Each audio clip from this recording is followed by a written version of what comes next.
Hi. Hi there. Thanks for having us. Yeah, no, thank you for being here. We are going to start just a few minutes late because of, I'm going to start at 5:30 just because of that other hearing went over. Well, we were happy to have a moment to get a snack and Yeah. also to learn a little bit about historic preservation of our buildings. There we go. Who do you want in here with you? Yep. Jasny, Christine, Jill Carter, Jill's not there yet. Okay. Ethan, Yeah. So Ethan is usually under special education. special education. Yep. Yep. And then Sylvia, Yep. Romero Johnson, we've not met yet. And who else? I've got Lisa Lazare. Lisa is going to just be in the background giving support. Jake. I think that's everybody. Christine, Okay. yeah. Is that right? I think so. I think that's everybody that's going to be. Yeah, Shakira Ford Walker. Oh, sorry. Yes, Shakira as well. I don't see Shakira yet in my weight room. So. Good evening, counselor. It's good to see you. Hi. How are you? I'm good. I'm good. How are you? Fine. Good. All right. I'm going to go on mute because I don't trust what any of my family in this house might say.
For those of you that are tuning in, we will start right at 5:30, just to give a few moments for those that are coming from the previous hearing that went over to get here. Thank you for your patience. And for those of you that don't know, although the hearing hasn't started, YouTube is live and recording.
Candace and Cora, I'm going to get started. If that's okay with you, we're about to hit 5:30. Yes, we're all ready when you are, Counselor. And Candace, should I bring Cora into the main room?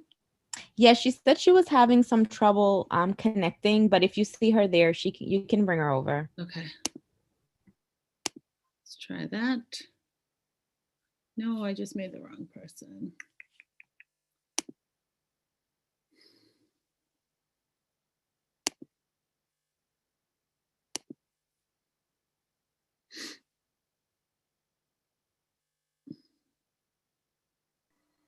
Can you hear me, Counselor? I can now, Cora. Yep. Okay, I love your shawl or sweater. It's gorgeous. Oh, thank you. I am freezing. Really beautiful. I am freezing in the room I'm in. Oh, Thank you, Cora, though. I appreciate that. All right, we're going to get started if everybody is ready to go. we're ready. Thank you. Good evening. My name is Anissa Asabi George, and I'm the chair of the Boston City Council's Committee on Education.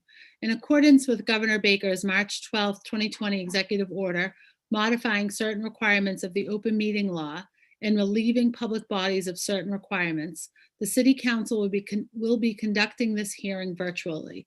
This enables the City Council to carry out its responsibilities while adhering to public health recommendations and ensuring public access to its deliberations through adequate alternative means. Today's hearing is on docket number 1075, order for a hearing regarding the review of curriculum standards and resources in the Boston Public Schools, and docket number 1076, order for a hearing regarding the implementation of ethnic studies curriculum in the Boston Public Schools.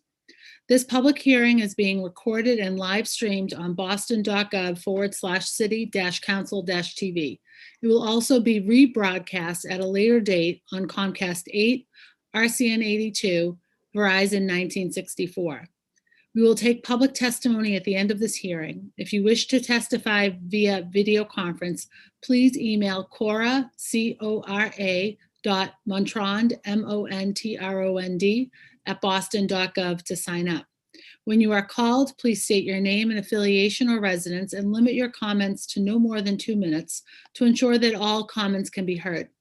You may also submit written testimony by emailing ccc.education@boston.gov. First, I'd like to introduce my colleagues in order of their arrival and ask if they have brief comments to make. Oh, I just lost you all.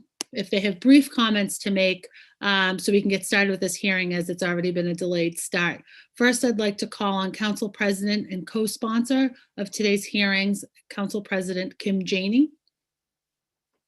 Oh, unmute, please, Councilor Janey. Sorry, you'd think I'd get it by now. Thank you so much. I want to thank all of my colleagues, thank the panel, and a special thank you, Madam Chair, for your partnership on this issue. I want to thank the many advocates, teachers, students, everyone who has participated thus far, particularly those members of the Ethnic Studies Now Committee for all the work that they put into this. As an education activist, as a child advocate, as a city councilor, I fully support this initiative, and I'm happy to be part of this push so that it is fully implemented across Boston Public Schools. This hearing comes at a very important time in our country as we reimagine how we address systemic inequities in our city, especially those in our Boston Public School system. This is one of the things that I called for when I released the Black and Brown Agenda back in June, where I called for not only decolonizing the curriculum, but for increasing teacher diversity, expanding dual language opportunities, and more. We have a very diverse school district, as everyone on the Zoom knows, but we continue to see disparities when it comes to a variety of things, including seats in our exam schools, a four-year graduation, dropout rates, MCAS scores. We have a persistent opportunity and achievement gap, and now we're seeing inequities with remote learning. Our students deserve a curriculum that not only reflects and honors the many contributions from people of color all over the world, but also empowers them to go out and inspire change as well. I want to again thank the committee for all of their work. And my last thoughts are really from the last hearing that we were just in. And this was a hearing talking about how we commemorate and reflect on our history here in our city and in our nation. And we were challenged by Representative Byron Rushing, who gave us some important words around, whose history we're trying to tell. And I'm reminded of a quote. And this is the quote that really drives me when I'm thinking about decolonizing the curriculum, because up until then, we can get caught up into just adding other things onto something instead of really decentering European experiences in our curriculum here. And so the quote is that I leave us all with, and I hope we begin this hearing, is until the story of the hunt is told by the lion, the tale of the hunt will always glorify the hunter. And that is the challenge before us. And so we've got to make sure that we are doing more to tell the true story in the history. So thank you again for your partnership, and thank you everyone for your work. Thank you very much, Councilor Janey. Next, I have Councilor Braden, then Councilor Flynn for brief opening remarks. Councilor Braden. I'll keep it very brief. Thank you so much for the sponsors of this hearing. I feel that coming from Northern Ireland, which is plagued by sectarian mistrust and bigotry, one of the initiatives that came out of the peace process was an education for mutual understanding, which meant that Protestant children were taught Irish history and not just the colonizers' history. Everybody, and here in Boston, it's really important that we have a curriculum that reflects the diverse tapestry of who Boston is, the history, the painful and difficult history, but also the good stuff that happens. So I really welcome this conversation, and I look forward to hearing all the advocates and being part of this conversation this afternoon. Thank you. Thank you, Councilor Braden. Councilor Flynn, then Councilor Bach for brief opening remarks. Thank you. Thank you, Councilor Sabi George. Thank you, Council President Kim Janey, for sponsoring and chairing this hearing. It's an important discussion about the standards, the curriculum standards, and the possibility of having an ethnic studies in our school. I believe that we should have this curriculum that includes ethnic studies, that highlights our communities of color, immigrants, and other communities that have not been included traditionally. I've signed on to a letter previously to the superintendent supporting ethnic studies now. I support ethnic studies in our classroom and like to see how we can implement that. And as Council Braden mentioned at the recent hearing we had about an hour ago, I was able to highlight the incredible role our immigrants played in our country. Not only their service, but also their sacrifice as well. But it's a story that's often been untold in our city, in our country, but immigrants play a critical role in Boston and in our country. And I would like to see that story told as well. So just want to say thank you to Council President Janey, Councilor Anissa Sabi George as well, the panelists, the advocates, and my colleagues. Thank you. Thank you, Councilor. Thank you very much, Councilor Flynn. Councilor Bach, and then Councilor Arroyo. Thank you, Madam Chair. I want to thank the sponsor and the whole group behind Ethnic Studies Now. And just say, I think it's so important that ethnic studies not just be an elective offered at a few schools, but really an ethic of how we teach history and culture in our schools, in our language arts curricula, in our history curricula. And I think to Councilor Janey's point, it's really about our students seeing themselves as agents and recognizing agents like themselves in history, and seeing that that people who have been real doers and shaping our community come from all communities and all backgrounds. And so I just think I think it's so important for that to nourish people's imagination and sense of ownership over the history of our city. So thank you so much, Madam Chair. Thank you, Councilor Bach. Councilor Ricardo Arroyo, then Councilor Mejia. Councilor Arroyo. Thank you, Madam Chair. I just want to commend the makers of both hearing orders, and I'm looking forward to a robust conversation tonight. I want to thank the administration and advocates for joining us as we discuss both dockets. Regarding both dockets, docket 1075 specifically, resources available for students are different across public schools. This means different quality of education, depending on where you live and how many resources your school has. Every student should have access to arts, health and fitness, athletics, and more. And education resources should be distributed equitably.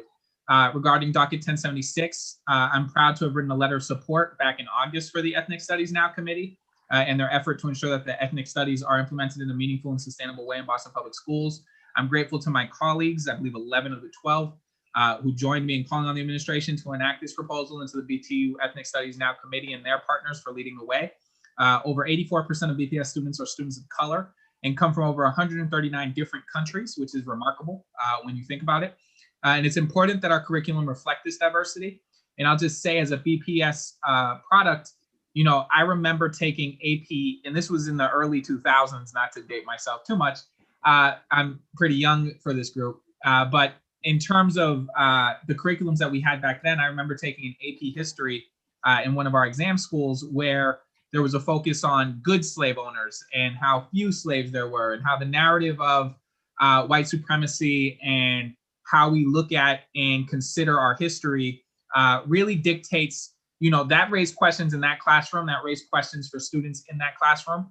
And I think moving forward, it's really important to understand that the lessons that we teach children, about the country and the history of this country and the lack of education that we do specifically to ethnic history and the way in which our country has perpetrated harm makes it harder for us to address that harm when we deal with it in society. And so this is incredibly important, not just for children, but also in the ways in which we address these things moving forward that create this harm in the first place of not teaching this kind of history. So thank you to the makers. Thank you to the chair. Thank you, Councilor Arroyo, Councilor Mejia, and then Councilor Wu. Welcome.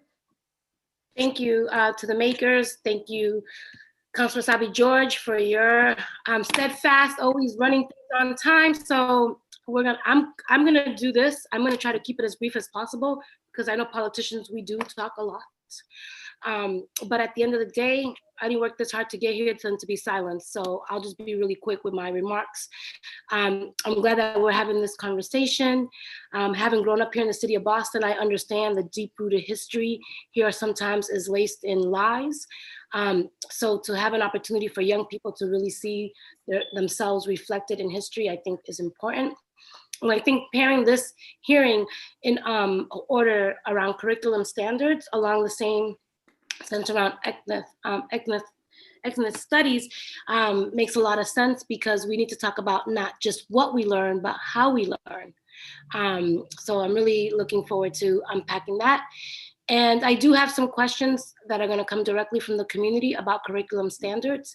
And I very much look forward to hearing more about how we are implementing ethnic studies in our schools, and thank the maker for her for bringing this issue to light. Thank you, Councilor Mejia. Councilor Wu. Thank you very much, Madam Chair, and as to you as a sponsor, as well as with your co-sponsor, I just want to thank you for bringing this forward and reiterate, as so many others have, my full support for taking action and working with BPS to implement this. I want to thank the community members and advocates who have been pushing for this for many, many years, right? I've seen folks tabling at events out in the community and at meetings and showing up. So glad that we're creating a forum to keep that moving now.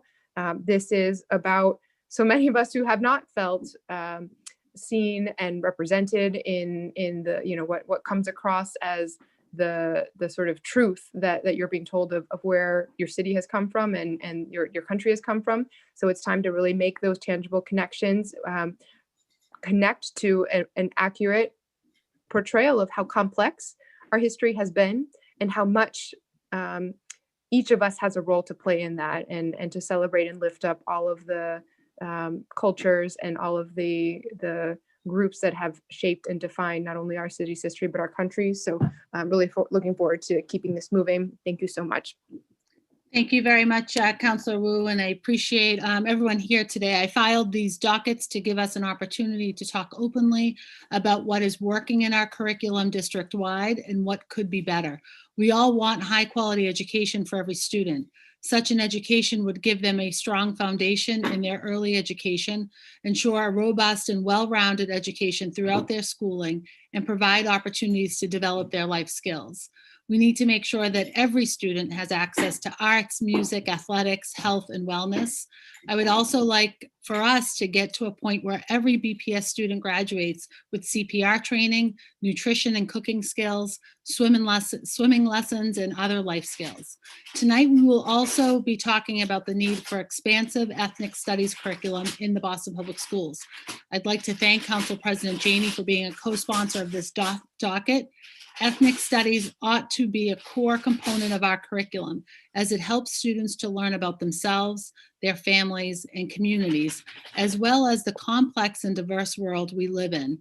When we talk about life skills, it's not just about financial literacy or the ability to cook and sew, but it's also about being well equipped to understand the world around us, who we are as individuals and as people. I am certain tonight will be an interesting conversation. So I'd love to get to it and welcome our first panel, led by Andrea Zayas, Chief Academic Officer. Is that correct? And if you want to introduce your team and go into the order as you have planned for this evening. Thank you for being here.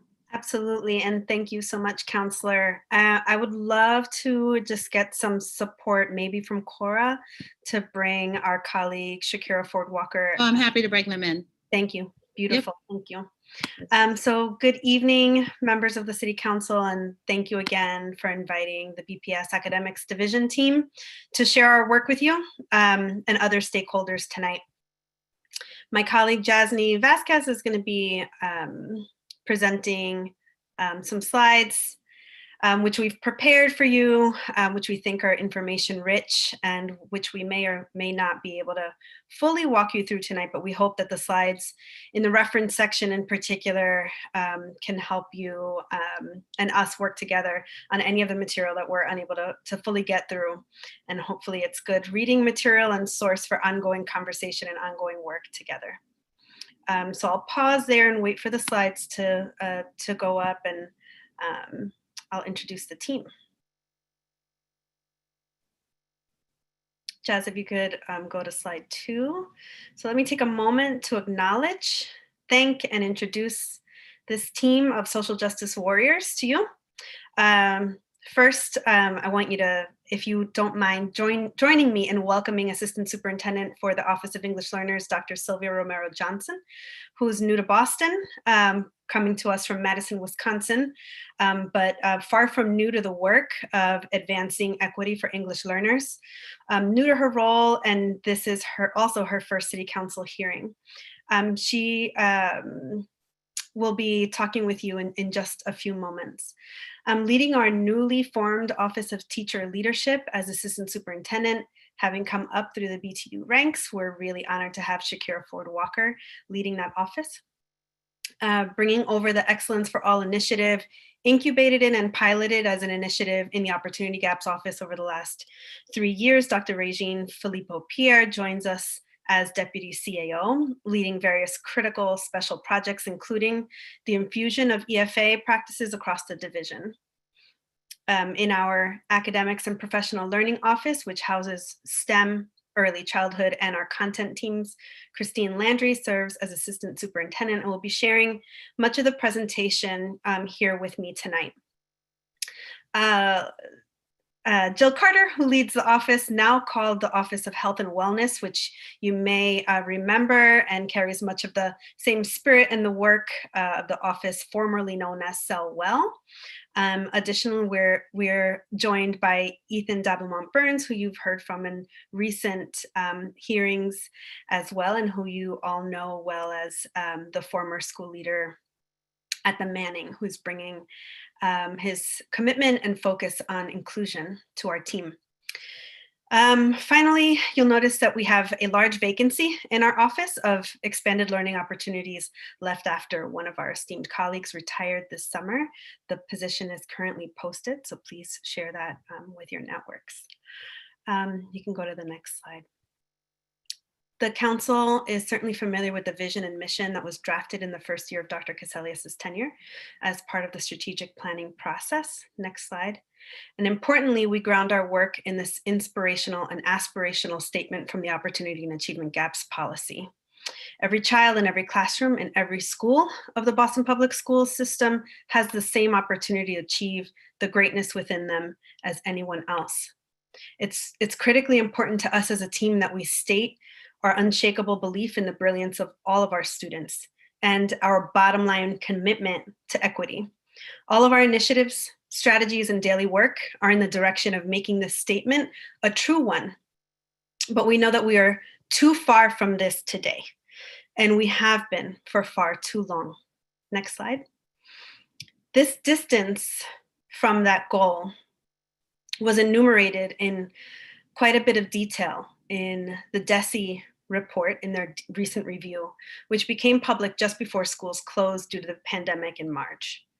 DESE noted major concerns with nearly every aspect of the district: operations, leadership, governance, instruction, autonomies. They partnered with AIR, the American Institute of Research, to conduct dozens of interviews and visit hundreds of classrooms across the district, really to gather sufficient evidence to make their claims of what they called disarray, the disarray in which they found the district, which frankly not only matched many of my own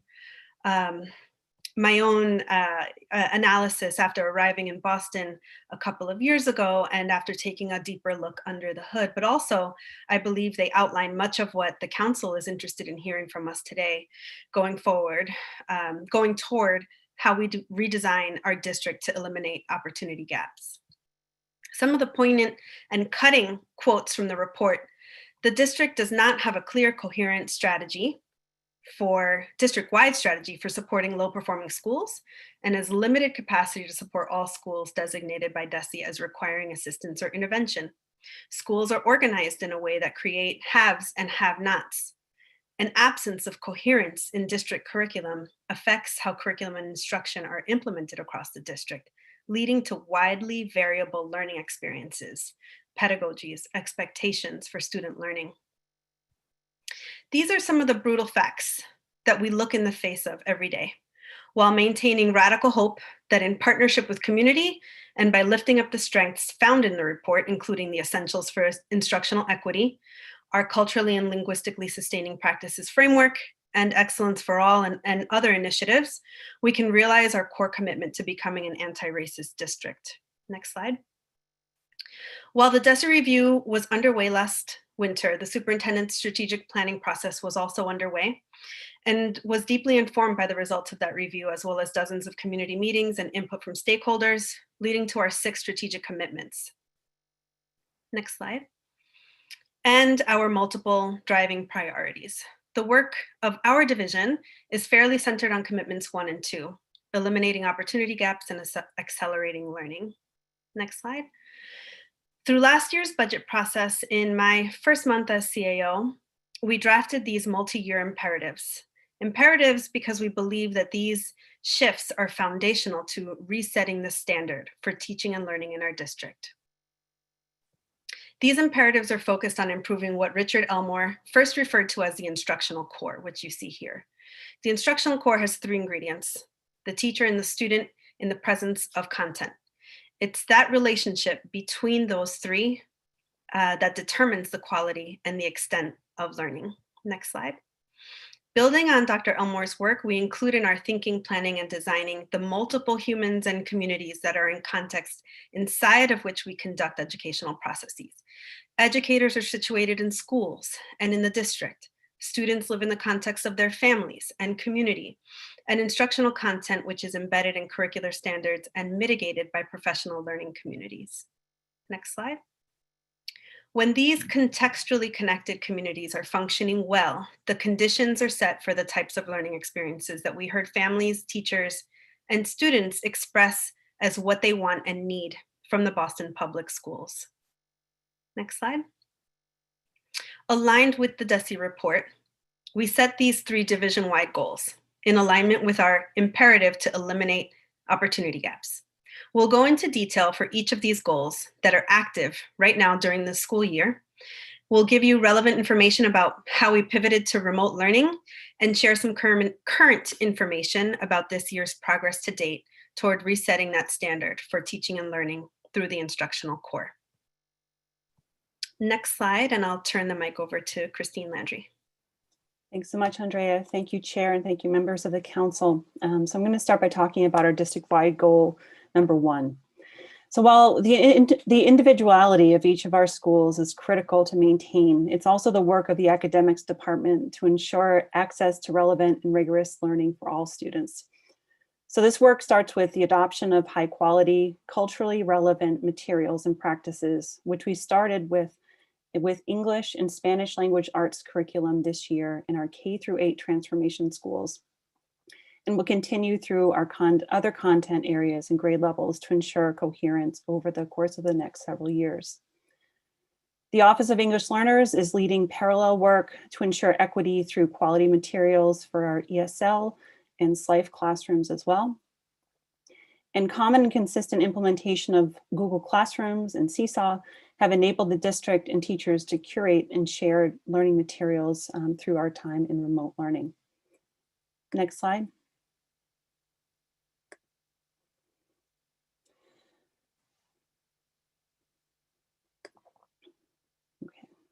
So our effort to improve literacy began by recognizing that students bring a range of knowledge and experiences that influence their learning and engagement. Our world demands that high levels of literacy exist in a variety of formats. To make sure our students met this demand, as I noted previously, we began with research-based strategies in the areas of reading, writing, viewing, listening, speaking as well. And those included high quality and culturally and linguistically sustaining texts, raising teachers' expectations for their students so that all students develop curiosity and critical thinking skills, broadening teaching and learning based on the reality of students' experiences, and supporting teachers to be able to differentiate instruction and provide complex and engaging texts in an increasingly diverse student body. So this work has taken an investment in curricular materials. It's also taking coaching and feedback for teachers looking to improve their practices, which we're addressing with the inclusion of 40 transformation coaches in our 33 lowest performing schools this year. It also takes the coordinated central support and highly effective professional development for all teachers. Next slide. So this year, we are also increasing access to art, music, and physical education classes. Students who have more opportunities to explore their passions, to fuel their curiosity, and to feel success is an important component of all students' experiences, which was expressed by the council at the beginning of the hearing. And also, we believe that students will be more focused and engaged in the core instruction if they have these rigorous engagement opportunities. The investment made this year also provides us with time to the time needed to change instruction. So when students are in their additional specialist classes, teachers have more time to collaborate and prepare. The new transformation coaches in our 33 lowest performing schools provide instructional coaching support aligned to the district curriculum during this additional planning time. And then the other component that we're looking at is how well it's working. How do we monitor this work? So we should see that parents will remark positively about our schools, that students will remark about improved school climate and academics, and then we'll see academic achievement begin and reflect the power of this investment. Next slide.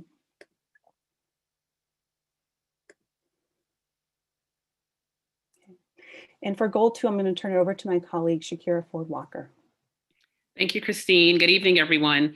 One of our second and probably one of the most critical goals in the division is really thinking about the ways in which we build our teacher capacity to address unfinished teaching and learning.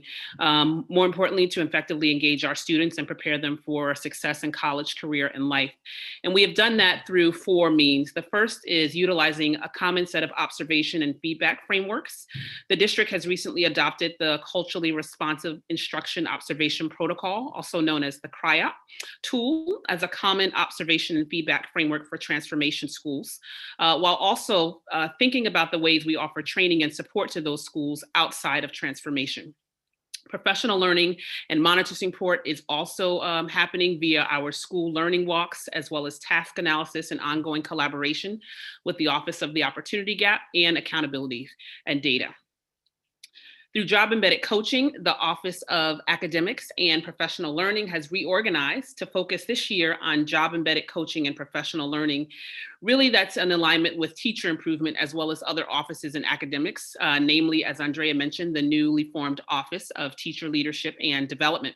And this leads me to discussing with you some of the work that's coming out of that office, namely opportunities for connected professional learning as well as peer-led professional learning. The Telescopes Network mission is really to think about the ways in which we connect our BPS educators to resources, opportunities, and each other in order to improve student learning.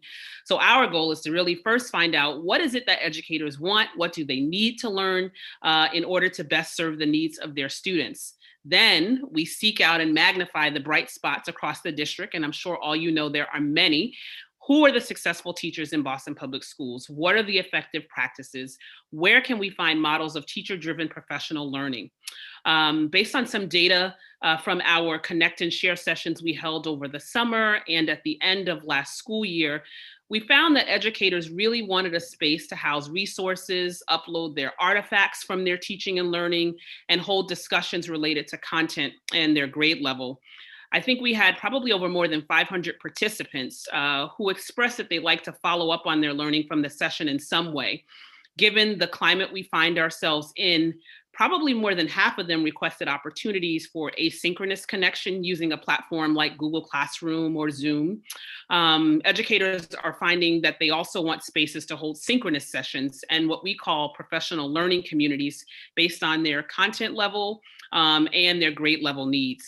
This, for us, really serves as an opportunity to showcase our amazing professionals. We call them humble experts, where we can feature and highlight those better practices that we organize around a Google Classroom and utilizing its features for resource sharing and discussions. And I think one of the things you'll find is this goal of creating educator-led district-wide Google Classrooms is really aligned with the superintendent's vision of teacher leadership as well. Next slide, please. As you all know, Boston is fortunate to have so many excellent educators. We have dedicated teachers and school leaders, as well as other school-based staff who work tirelessly for our students, for our families, and for our communities. In this next year, we are going to ask them to reflect on their practice. Think about the ways you want to implement new curriculum. What are the ways you want to innovate to address the challenges that have come as a result of the COVID-19 pandemic? How do we engage our students, our families, and our school community in ways that are new and more inclusive? We also hope to prepare to support this change through some team-based professional development and learning experiences, high-quality instructional materials, frequent coaching, and consistent feedback, all of the things that I know helped me become a really great practitioner when I was a teacher in the Boston Public Schools. We are also investing in school leadership development. This includes investments in our recruitment and pipeline efforts as well.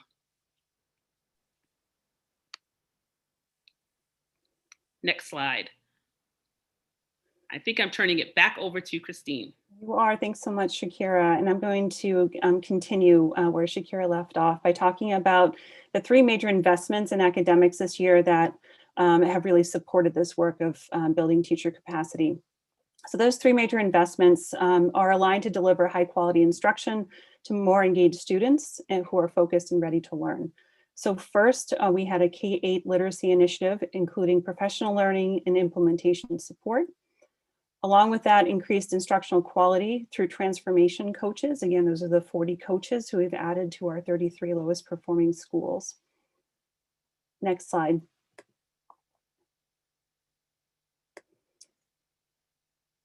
So these considerable investments made to support this work have translated into remote learning world as well. So here you'll see just two examples of that work in practice in our schools. In the top left corner, you have Principal Robbie Chisholm at the Condon doing the running man with a student after a Zoom interview in which the student interviewed his principal about his experiences with social dance as part of his dance class. The Condon is one of 34 schools that received additional enrichment opportunities for students this year. In the second video, Mary Lyon Upper School English teacher Katie McGuire is facilitating her class in a rigorous and engaging close reading lesson using strategies which she learned directly along with her teammates in the Standards Institute Professional Learning, which we provided for all of our transformation schools as well. Next slide. So we're building on our strengths, we're facing the brutal facts, and we're recognizing the need to redouble our efforts to close opportunity gaps and guarantee an excellent education for all of our students. So this also leads us to continue the work of adopting Mass Core as our common graduation requirements for the district so that there's both transparency and rigor for families and students across the district. It's also driving us to move forward with work started last year to bring better coherence and equity to grading and to transcripts as well.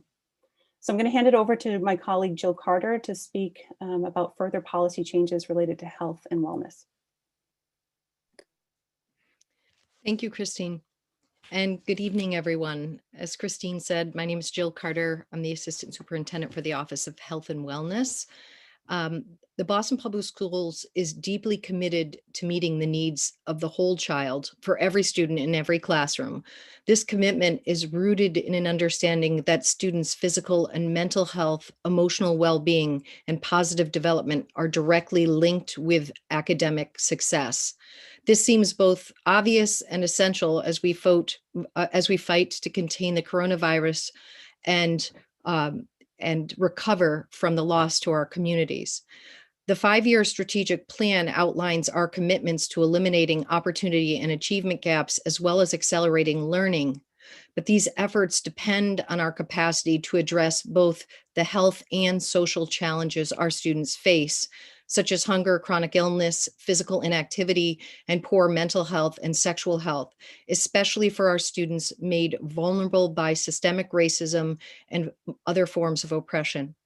In alignment with the strategic plan, the BPS wellness policy strives to reduce health inequities that interfere with learning. The strategic plan commits us to fully implement physical education and comprehensive health education according to the BPS wellness policy.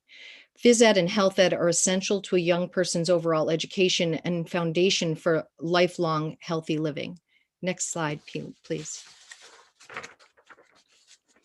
Our office oversees the administration of the Youth Risk Behavior Survey, or the YRBS, part of the CDC's National Data Surveillance System to monitor health behaviors that contribute to the leading causes of death, disability, and social problems among youth and adults in the United States.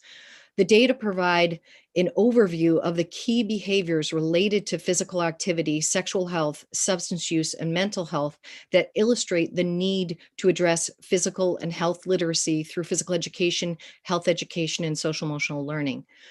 This critical population level data allows us to examine the prevalence of the risk behaviors among Boston high school students, the trends in the changes over time, and significant differences among key subgroups.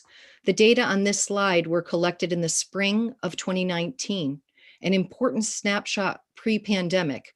And for some data points, we are able to compare prevalence as far back as 1993, when we first started this administration of the YRBS. While there has been some progress over time and some persistent challenges, PE, health ed, and CEL remain a vital part of a multi-sector approach to improving the health and well-being of students and increasing health equity that cannot be achieved by individual topic-specific programming. Can you go to the next slide, please?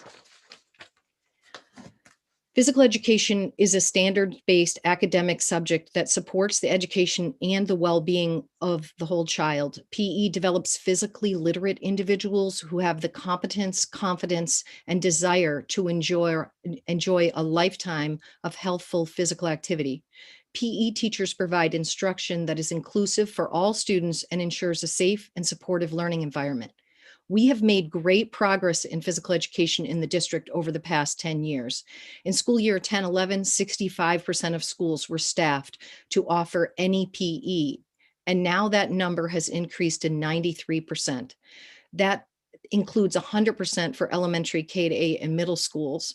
And while high schools are still the farthest behind, they have seen the biggest growth over the past 10 years, increasing from 39% offering any PE in school year 10-11 to 76% this year.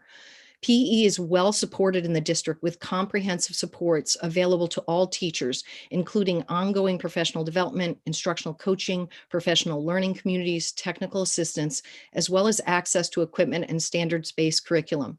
91% of schools report aligning to the BPS PE framework standards and grade level curriculum. 95% say they use at least one district endorsed PE curriculum, thus showing coherence, as Shakira referenced earlier. We are very near to closing the gap on PE. We've also been able to support comprehensive physical activity this year during remote time, starting a BPS Moves Together program that includes family-friendly TV show and on BNN and remote after-school physical activities. Next slide, please. Health education has always been paramount. It builds students' assets and empowers our youth with critical knowledge and skills on disease prevention, health promotion, decision-making, and goal setting, so they can be stewards of their wellness, agents of change today and for a lifetime. Comprehensive Health Ed K-12 advances healthy behaviors in nutrition, sleep, physical activity, and sexual health. It promotes social emotional intelligence and lowers students' risk concerning alcohol, tobacco, addiction, violence, and bullying.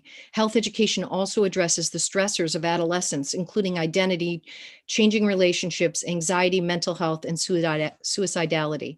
We have made great strides in building a district-wide health ed community, offering PDs and coaching support. And in 1920, we hired a health education instructional coach for supporting teachers of students with disabilities in an effort to ensure equitable access to programming. We have designed a new scope and sequence for remote and hybrid instruction, and we quickly pivoted to provide engaging activities for digital learning, including the virtual classroom, one of which is on this slide. It addresses the important student health and safety protocols for COVID.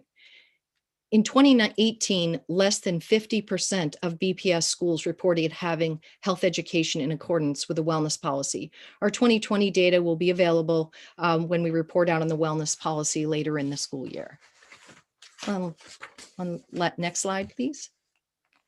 It's important to note that over the past 5 years, our office has supported schools to make great strides in increasing access to elements of health education, particularly sexual health education. In 2018, 60% of middle schools and high schools were implementing sexual health education. Evidence-based sexual health education provides students with age-appropriate information and skills necessary to empower them to take personal responsibility for their health and the health of their peers. From helping young people develop healthier relationships to improving sexual health equity and access among LGBTQ youth, sexual health education positively impacts student health in a variety of ways and connects students to sexual health services in the community. Our office is engaged in a 5-year CDC-funded grant called Empowering Teens Through Health. That grant work focuses on improving the quality, quantity, and equity of sexual education, sexual health services, and safe and supportive learning environments. School supports for this work include instructional coaching, professional development, and youth development. We've developed a Boston Y2 Connect, an online resource that helps BPS youth connect to community-based health resources and services. We are creating a youth advisory board, which will provide a space for students to engage in meaningful activities of public health leadership. From physical education to comprehensive health ed, Our programming helps students to be healthy so that they can reach their fullest potential in all aspects of life today, tomorrow, and well into the future. And with that, thank you for listening, and I will turn it over to, I believe. I've got it, Jill. Thank you. Next slide. Thank you, Jasny. So as the council knows all too well, in March, our school buildings had to abruptly close their doors as a result of the pandemic.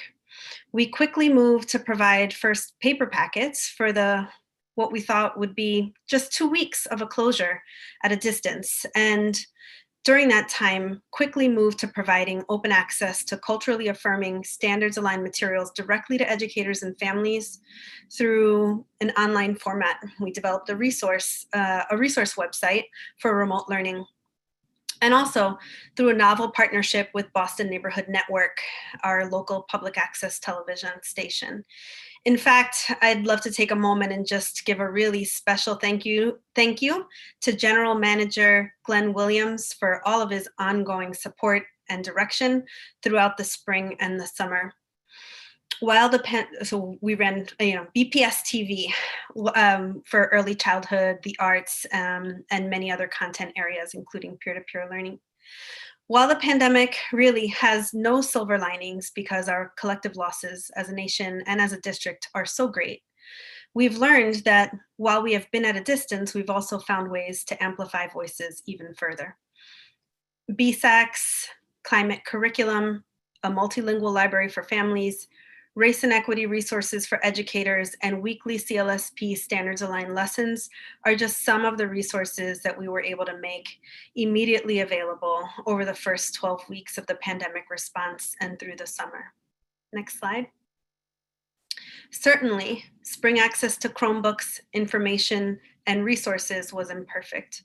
We heard feedback through our community equity roundtables, through focus groups with families, educators, and students from this body, and we devised plans to launch remote learning in the fall in a stronger and much more equitable way. Next slide, Christine. Sure, thank you. So as Andrea noted, as our colleagues in OIT and operations responded to technical challenges from the spring, the academics team responded to this feedback with the website, with the BNN programming that she noted, as well as more and more nuanced support for teachers in this new environment. So this following chart shows the number and a sampling of professional learning topics shared by the academics team in collaboration with partners and with teacher leaders as well. Next slide.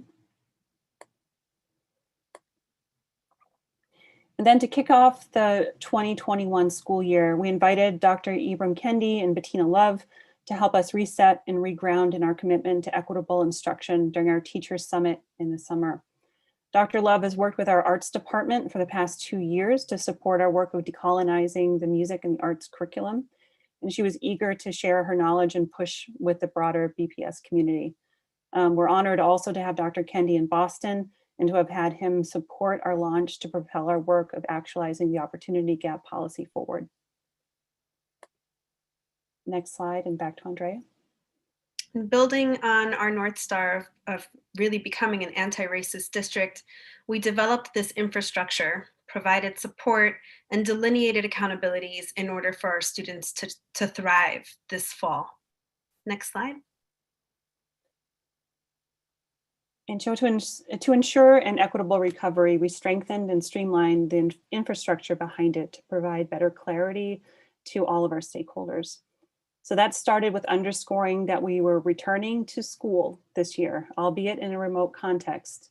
But that meant we would return to a regular school day and access to services for our students and our families. This included a common learning management system for K-6.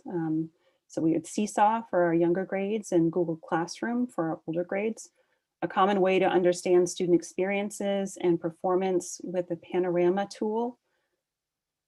A common high quality adaptive platform purchased and managed at the central office level as well, and tools and training for better family communication and voice, including virtual home visits, which teachers were trained on during the summer PD, and talking points as a two-way communication tool in multiple languages.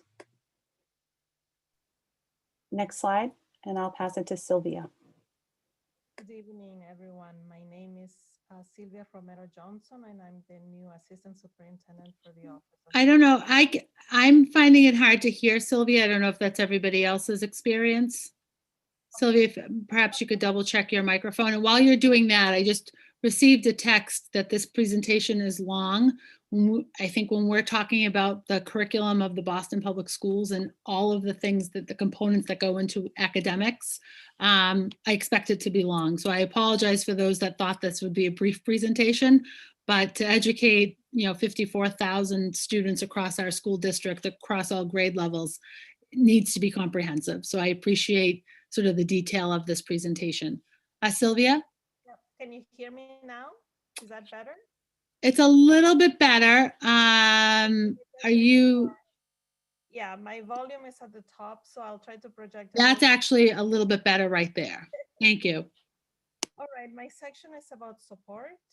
The Division of Academics met with multiple internal and external stakeholder groups to build off of what worked for remote learning in the spring and implement a more robust system of support and resources to ensure an equitable school reopening for all of our learners.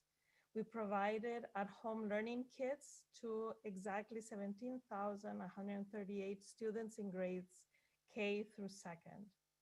We worked with our BTU partners to have dedicated professional learning before instruction commenced this year.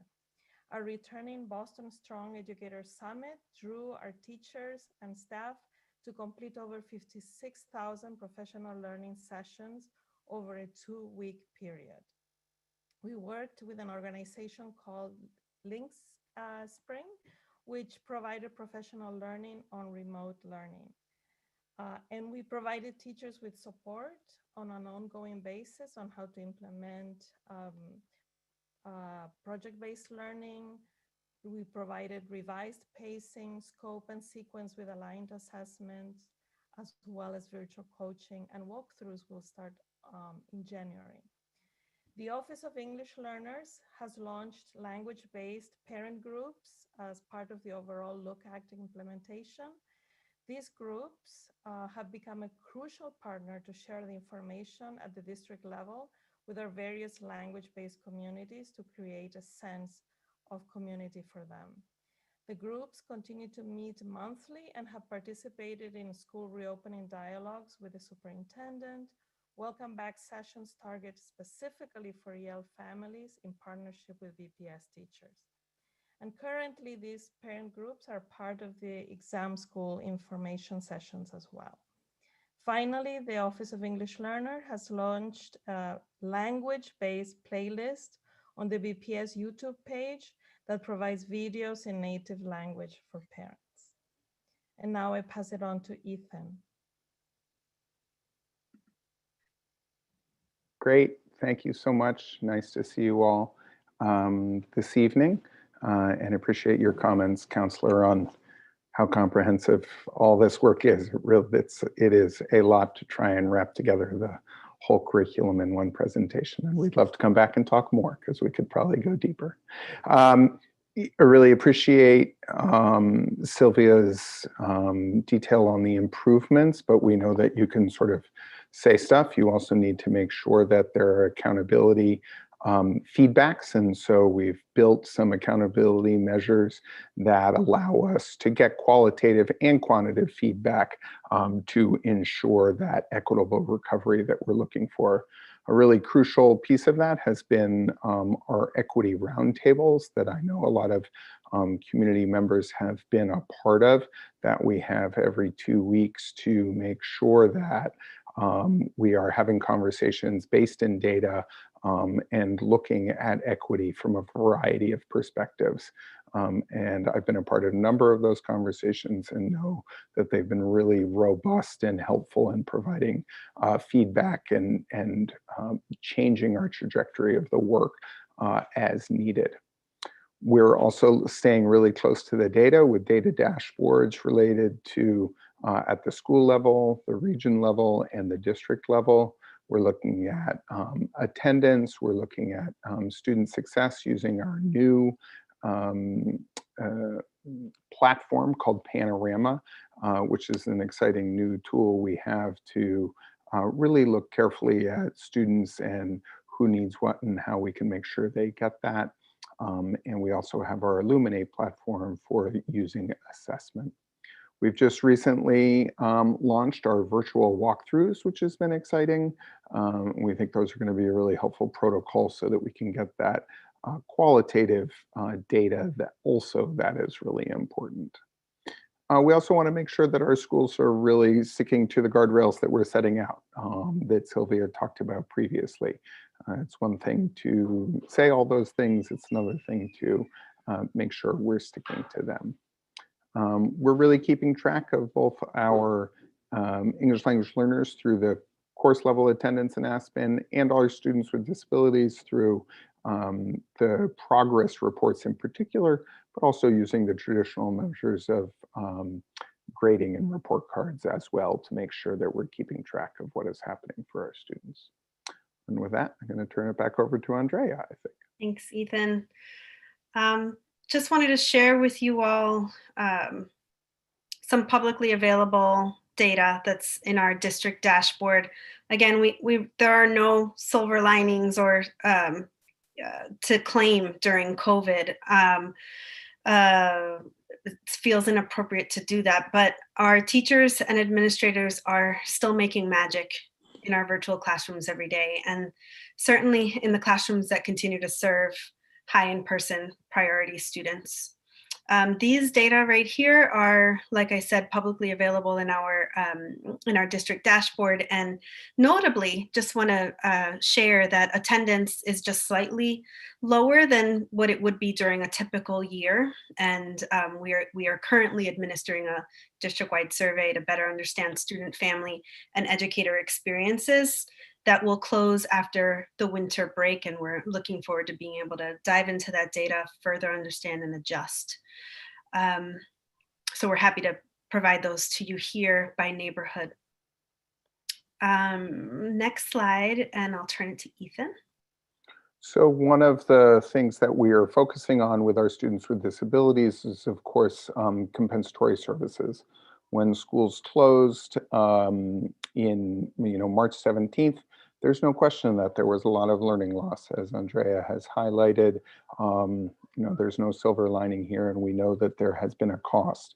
And so we are working hard to come up with a plan that exists within the guidance from DESE to make sure that students who are eligible for students with disabilities, that they get what they need. It's not necessarily a one-to-one, so, oh, I missed 1 hour of speech, therefore I'm going to get 1 hour of speech, or I missed, it's really based on the level of regression and lack of progress that a student has made. And so we're looking at that, and each student and family is entitled to a meeting to have a discussion with school-based staff about this. We think that that is really important. So we've come up with a variety of structures to try and meet these needs because we know there's going to be a lot. The one that we're excited about is really starting the week of January 6th, we are going to have an after-school program that we're going to be able to run virtually that will be able to provide a number of academic supports and these compensatory services. It'll be between 4 and 6. It'll run virtually. BPS teachers will be prioritized during the hiring process. And then we'll talk with students and families about what seems to make sense. But I think that will be a great opportunity to try and get some of this recovery that we're all hoping for. We will do the same thing during February and April. We'll have vacation academies. And we hope perhaps that some of those could be in person. We'll just have to see what happens with the rates. And then same thing with the ESY. And for ESY, we would allow for, we would extend the ESY timeline for ESY students and also perhaps make ESY available for non-ESY students so that we can make up those compensatory services. And with that, I think I turn it back to Andrea. To Sylvia. Sylvia, go Sylvia. It's nice to have a team. Compensatory services for ELs are carried out through the out-of-school time learning opportunities. Last summer, we were able to offer summer programming for English learners, and we were able to reach approximately a third of all ELs. We offered EL programs in 56 sites. We hired a significant number of staff, and we had a daily average attendance of about 82%. We are highlighting on this slide some of the feedback from our teachers.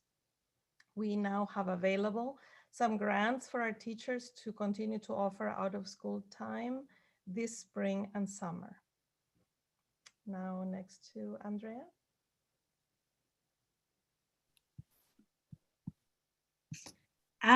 Thank you, Sylvia and Ethan.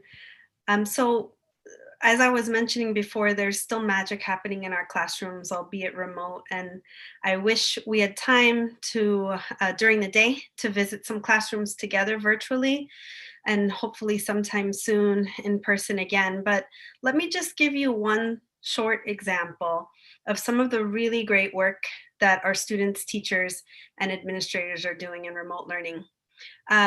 You'll have two examples in the deck that we've shared, but let's just look at one together. It's about a 1.5-minute long clip of a student stretching his academic language through an investigation.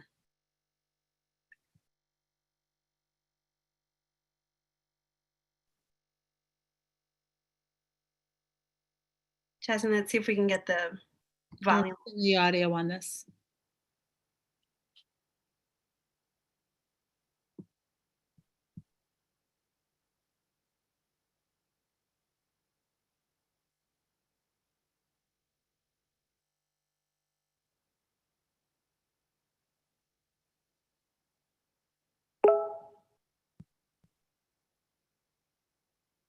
So it looks like we're not getting the audio. Could Sylvia or Chief Zayas, if you could just describe to us what we're seeing?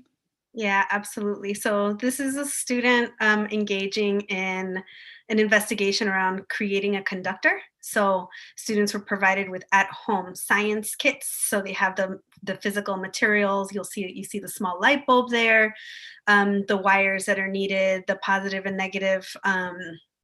I need my scientists to give me the language, the positive and the negative touch points, the conductors. They're really investigating what conducts and what does not conduct electricity in order to create a circuit and light a light bulb. Pretty exciting to be able to do at home. And then with the, Christine was telling us a little bit earlier about the infrastructure. So this is one of the platforms that we are encouraging schools to use that we've provided for everyone, called Flipgrid. So students can take short videos of their work and then upload them to a safe and secure platform for their teachers to view, to give feedback to them, and also that their fellow classmates can also view and give each other feedback on. So a pretty fun and engaging way to record learning and to make it come to life. So as you're looking at your deck on your own time, you'll have one more video, which is of a similar investigation. So we can go through to the next slide after this, I think is another video, and then we can skip past that one. And then we'll next, we'll share here that while we're in the midst of continuing to respond to student, educator, family, and school needs during this pandemic, we're also continuing to keep our eye on the big strategic work of our division and of our district. This is multi-year, complex work to undo institutional racism and to reconstruct an anti-racist district. One of these key projects and key pieces of big work is ethnic studies. We share your commitment to bringing ethnic studies to life in our district. And we'd like to give you a brief update at this point on our work, which began in earnest in the winter of last school year. Next slide, and I'll turn it to Christine. Okay, thanks so much, Andrea. And as she said, we'll be closing out this presentation talking specifically about ethnic studies. And Ethnic Studies falls under Commitment 1 in the grid you just saw, but it really supports all of them and is included in all of those commitments. I wanted to start too by acknowledging the amazing work that many of you acknowledged at the beginning of this presentation, that the Ethnic Studies Now team has been engaged with the History Department and BPS for the past several years. And we are pleased to be able to make critical steps this year to codify the Ethnic Studies work as part of our district curriculum and academic in the academics department. So I want to share a few highlights from the work. Oh, and if Jazz could get back to the slide. So this year we've entered into a contract with an internationally renowned scholars in the field who are also thankfully close to home.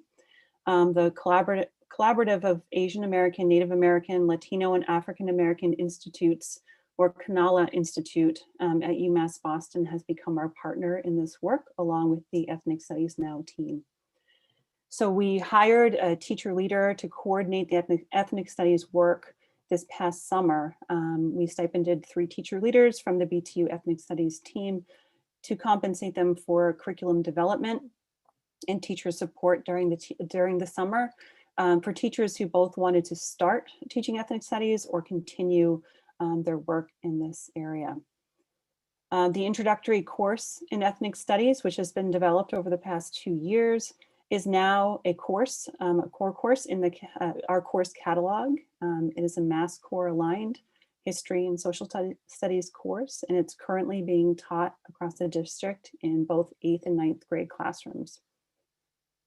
So PD for this course, which we call Boston Through a Wider Lens, was facilitated through the returning Boston Strong Educator Summit for nearly 20 participants this summer. And it was co-taught by the CANALA Institute and our teacher leaders from the BTU. Moving forward, a set of identity-specific courses, Black Studies, Latinx Studies, Asian and Native American Studies, will be rolled out between the spring and next fall. CANALA is currently building out these courses, which will also be Mass Core aligned. A full-time coach position has also been posted, and the interview process has recently started. Although we hope to have started this process earlier in the year, we're very happy to report that we were able to move the position from 0.5 to a fully funded full-time position for the remainder of this year and ongoing as part of the history department. So the coach will provide direct support to teachers, onboard new teachers to ethnic studies, and manage the funding of the department and liaise with the CANALA Institute as well. Next slide. And just a bit about the course that is currently being taught, which you see here on the Ethnic Studies website that the BTU team keeps up for us. So the Introduction to Ethnic Studies course provides an interactive introduction to the experiences of people of color in the United States. The focus of the course is on the construction and transformation of identity, power, and collective action. Beginning with the examination of personal, familial, and community narratives, the course provides a healing-centered space where cultural wealth, intersectionality, and critical reflection are valued. So as I noted, the course has been codified and is part of our course catalog now. It takes on a different flavor and a different tone in each neighborhood where it's taught as a course that is steeped in the community. So the course also utilizes an intersectional lens to analyze how power and oppression, as well as the construction of race and racism, have shaped the lives of students and their communities in Boston, the United States, and globally. By having students study resistance movements and reconstruct their personal narratives, the course aims to empower, inspire, and provide transformational tools that can be used to understand, develop awareness, and take action in order to begin to realize personal and societal transformation and social justice. So apart from the critical content of this course, I also wanted to note that its framing presents a powerful model to the district for place-based and project-based learning, which we hope to infuse more and more through all of our curriculum as we move forward. So I'm going to turn it back to Andrea for final thoughts. Thank you, Christine.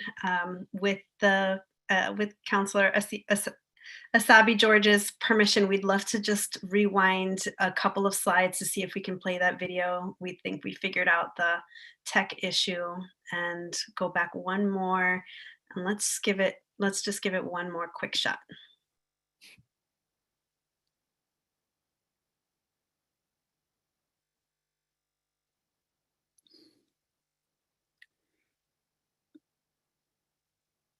Jasmine, are you unmuted? Unmute yourself on Zoom.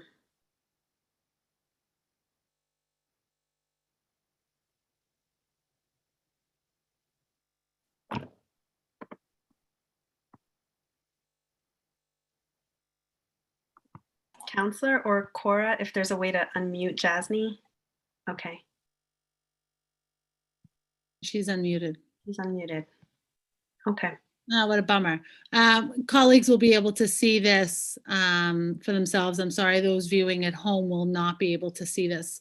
I do appreciate the level of detail in this presentation. Like I said before, in the midst, we are for sure a big school district with lots going on across all grade levels. So the presentation, again, was very thoughtful and very thorough. But I do want to make sure that we move through questions so that we can get to our panel. I have a brief question, or a quick question, I think, and then we'll get on to colleagues, starting next with Councillor Janey. First, I do want to make sure, what are the pieces in place that make sure that we do have a common and consistent, not identical or exact, but common and consistent curriculum across all schools, across all grade levels, for our students in the district?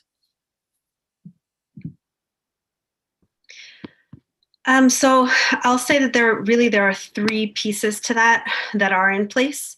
The first is our pedagogical framework, which is the essentials for instructional equity. We may have skipped a slide, but Christine was going to share a little bit with you that I'll actually invite her to share now about how we reaffirmed that framework this year.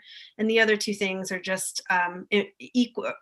As important, the Massachusetts standards, which undergird all of the expectations for content. And then finally, our commitment to the culturally and linguistically sustaining practices framework. I do think it's really important across all grade levels and across all schools at the same grade level that our students do have access to that common and consistent delivery of academics, access to opportunities, exposure to the arts, to phys ed, to athletics, that sort of stuff. Mm-hmm. Absolutely. And I'll just quickly talk about the Essentials for Instructional Equity, which our district engaged in creating 3 years ago now, in a very cross-functional way, engaging with many teachers, community members, central office staff. And we developed this framework for instruction, as Andrea said, as the foundation that we would build all of our curriculum off of. And last year, when the new superintendent came in, it was really important to her to make sure that we had that foundation in place. The year before, with Laura Perel in as superintendent, there were many pieces going on and we were not able to continue the work of the essentials. So we went through a process last year of interviewing over 1,000 BPS staff members in 36 schools to ask them what they thought our foundation should be in our instructional framework. And they very strongly and resoundingly said the essentials sounded like the right thing and that we should continue that work.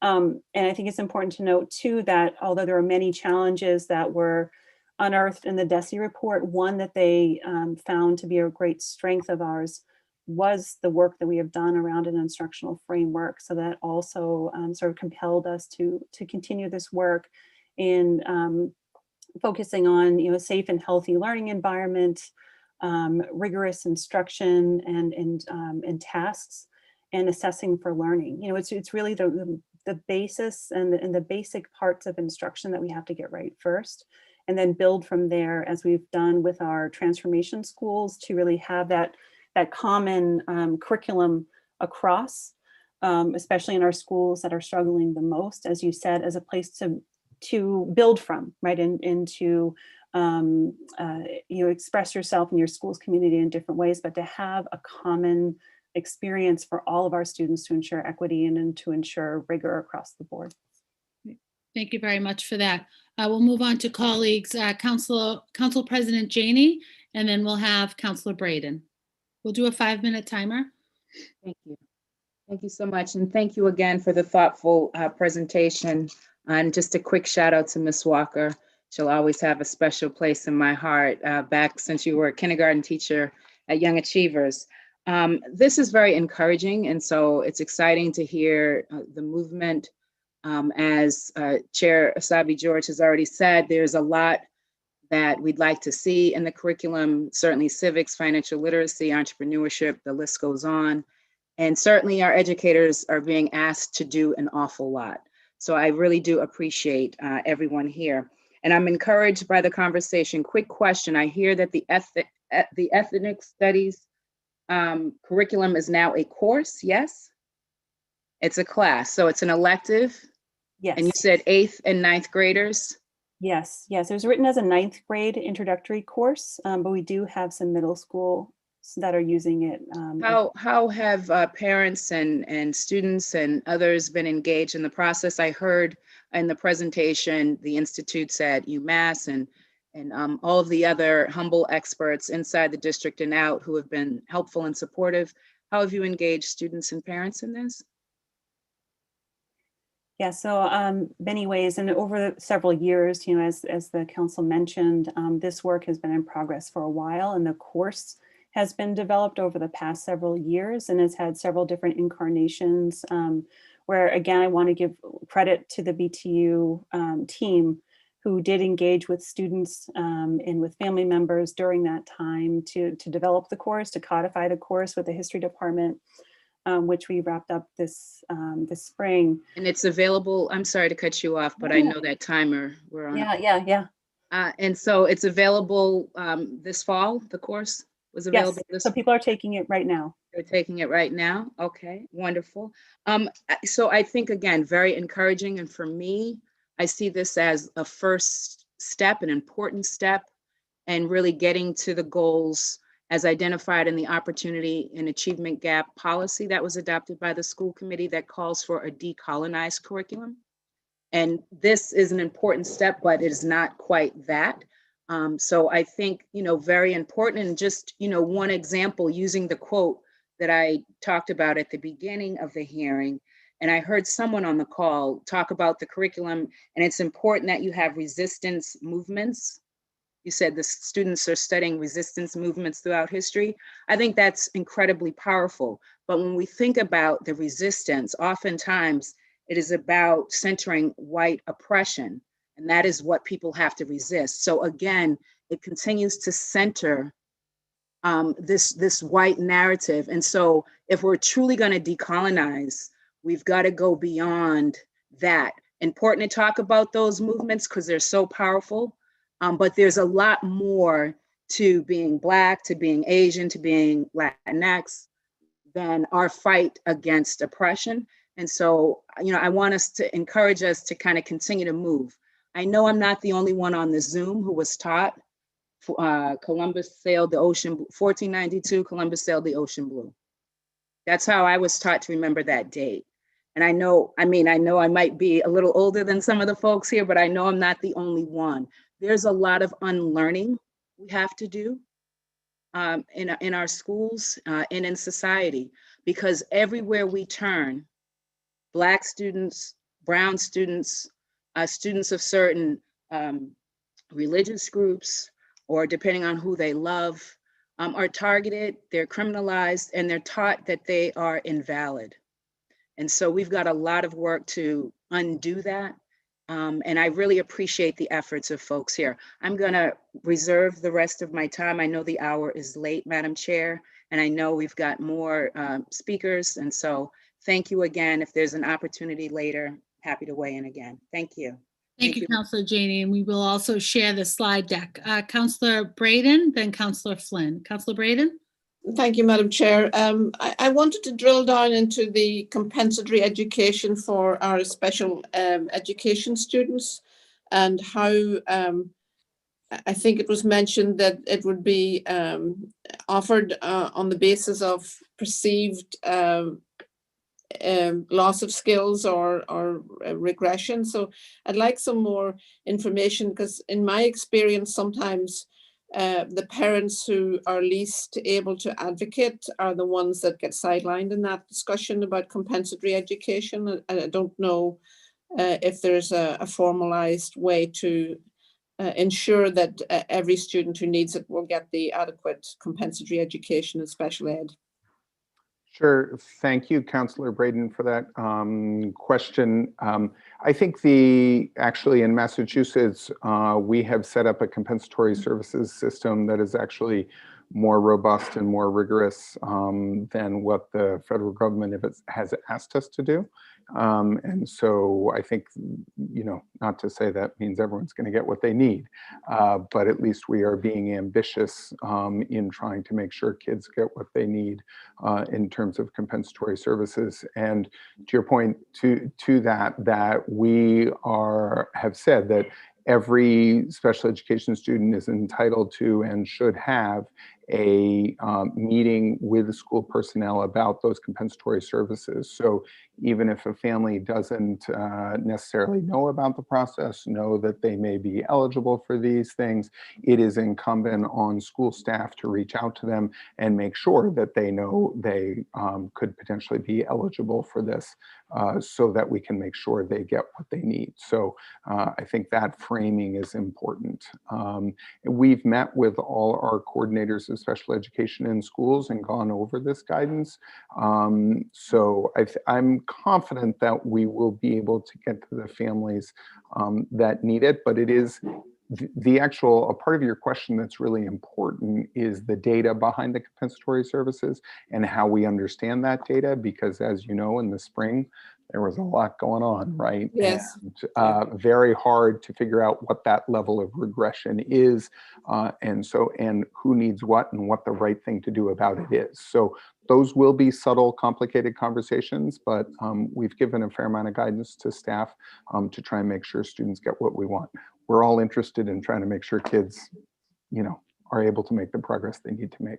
Yeah, I'm sure I'll be coming back to you on this one.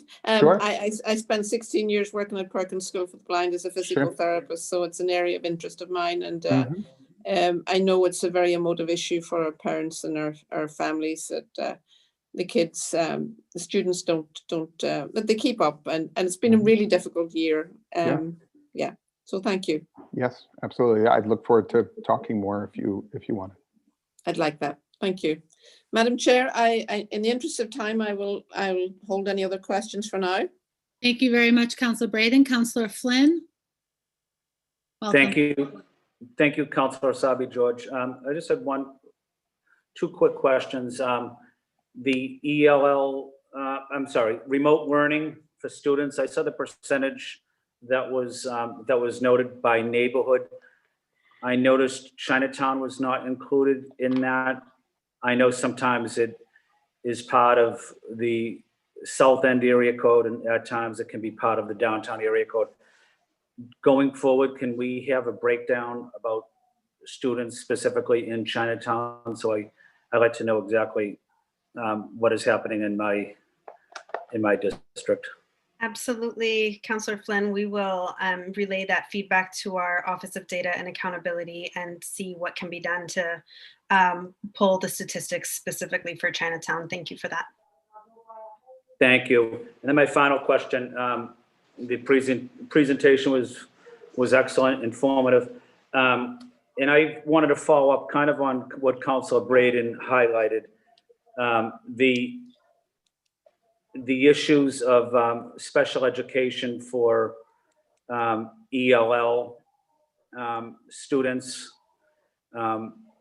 is obviously a challenge, but factoring in, poverty, environmental challenges, remote learning, how are we going to make sure we provide the right services to students with disability, especially if their parents may not speak English? How are we going to communicate and make sure that they get the services, the support that they desperately need? And I highlighted the environmental challenges, thinking of Chinatown that has the highest asthma rate of any neighborhood in the city. But having said that, what can we do to help our parents in that situation so that they can make sure that their kids receive the best services as possible? Sure, I would say a couple of things, and thank you, Councillor Flynn, for your continued advocacy on behalf of our students with disabilities, and particularly our ELs with disabilities. And I would also want to make sure Dr. Romero Johnson has a chance to chime in on this as well.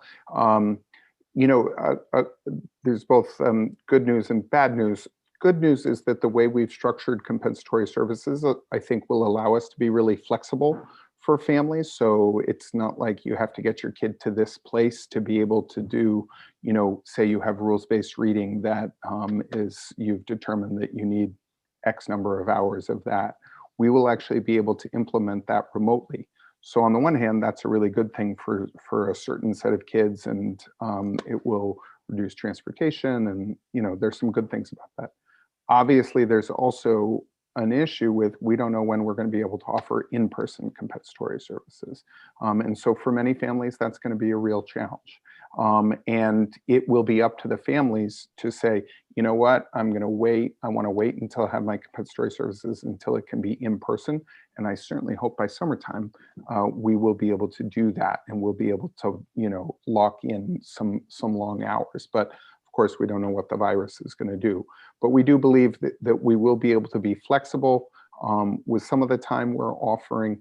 But we also know it will be a challenge getting back to in-person for some of those students that really do desperately need that in-person piece. I'll let Dr. Romero Johnson speak to the ELs with disabilities, and particularly the language access piece around that and making sure they get what they need.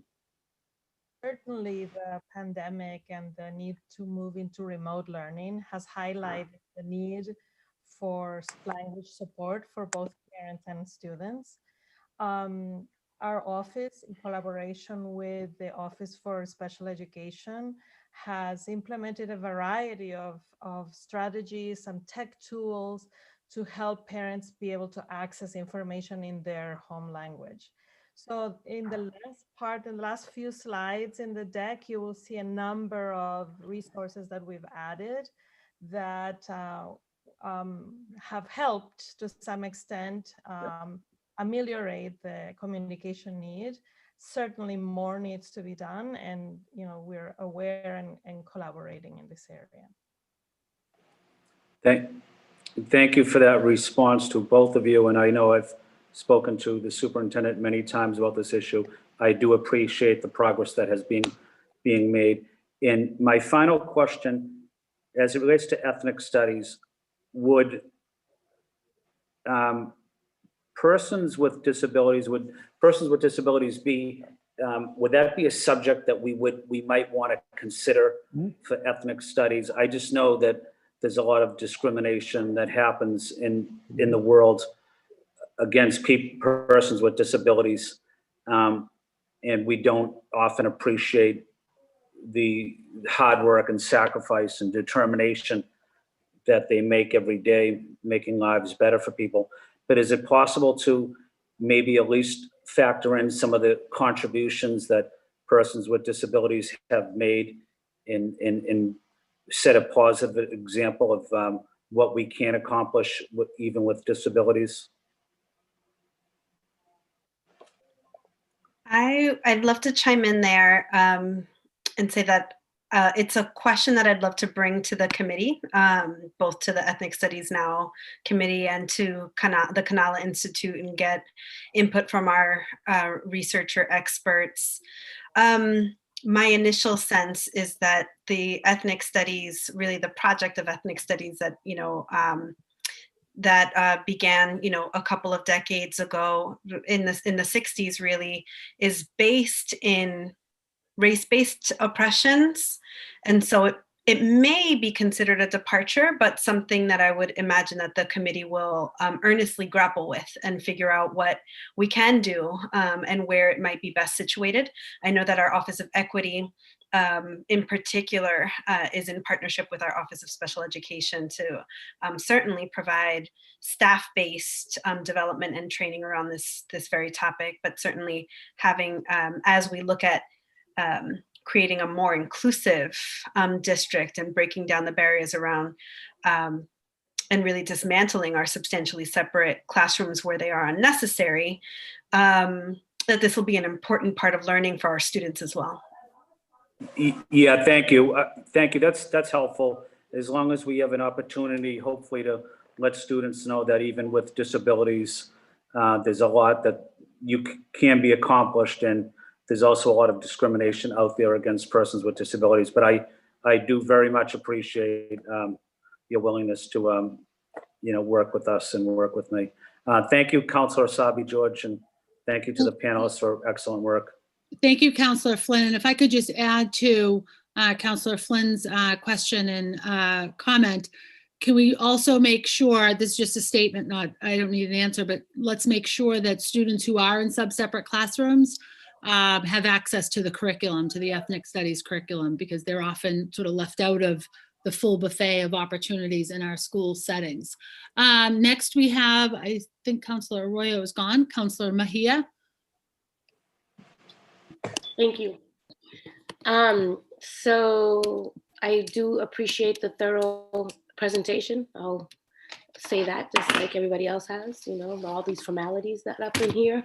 But I will also say, while I'm here and have the floor, is that, I worked in the education space. And so this conversation is not new to me. And I feel like the only thing that changes is the characters who are now speaking. And so I really do appreciate the fact that we're all in again and making the commitment to our young people.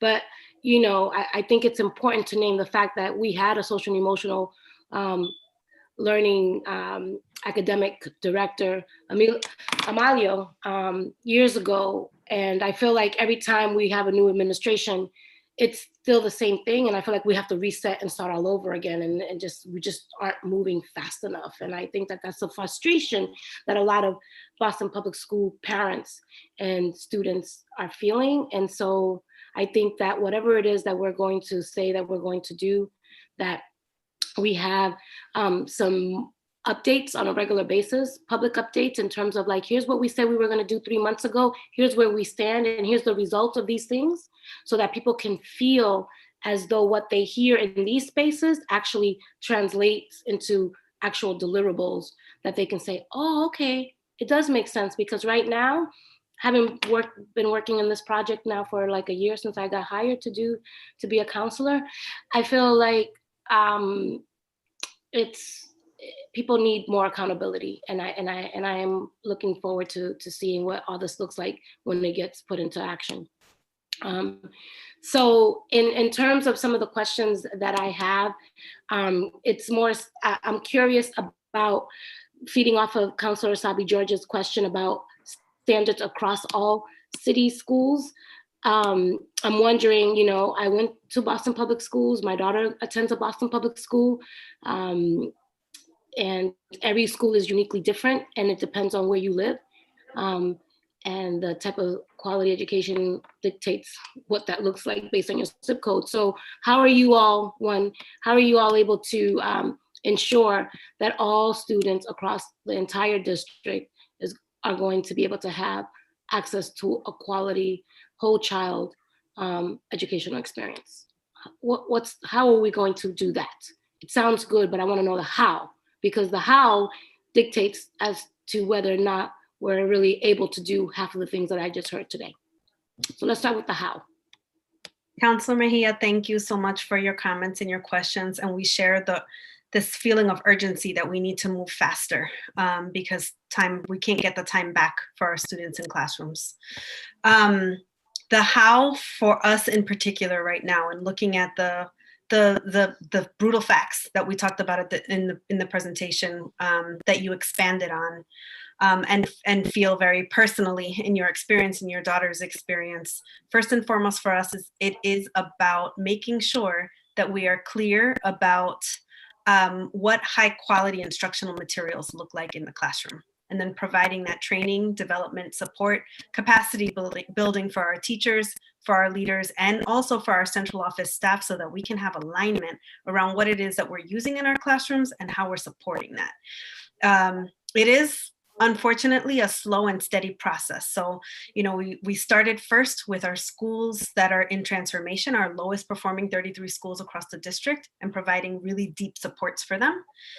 Really reframing what we mean by reading pedagogy, so that we make sure that every single student is learning how to read based on the science of reading and has access to high quality reading instructional materials and literacy.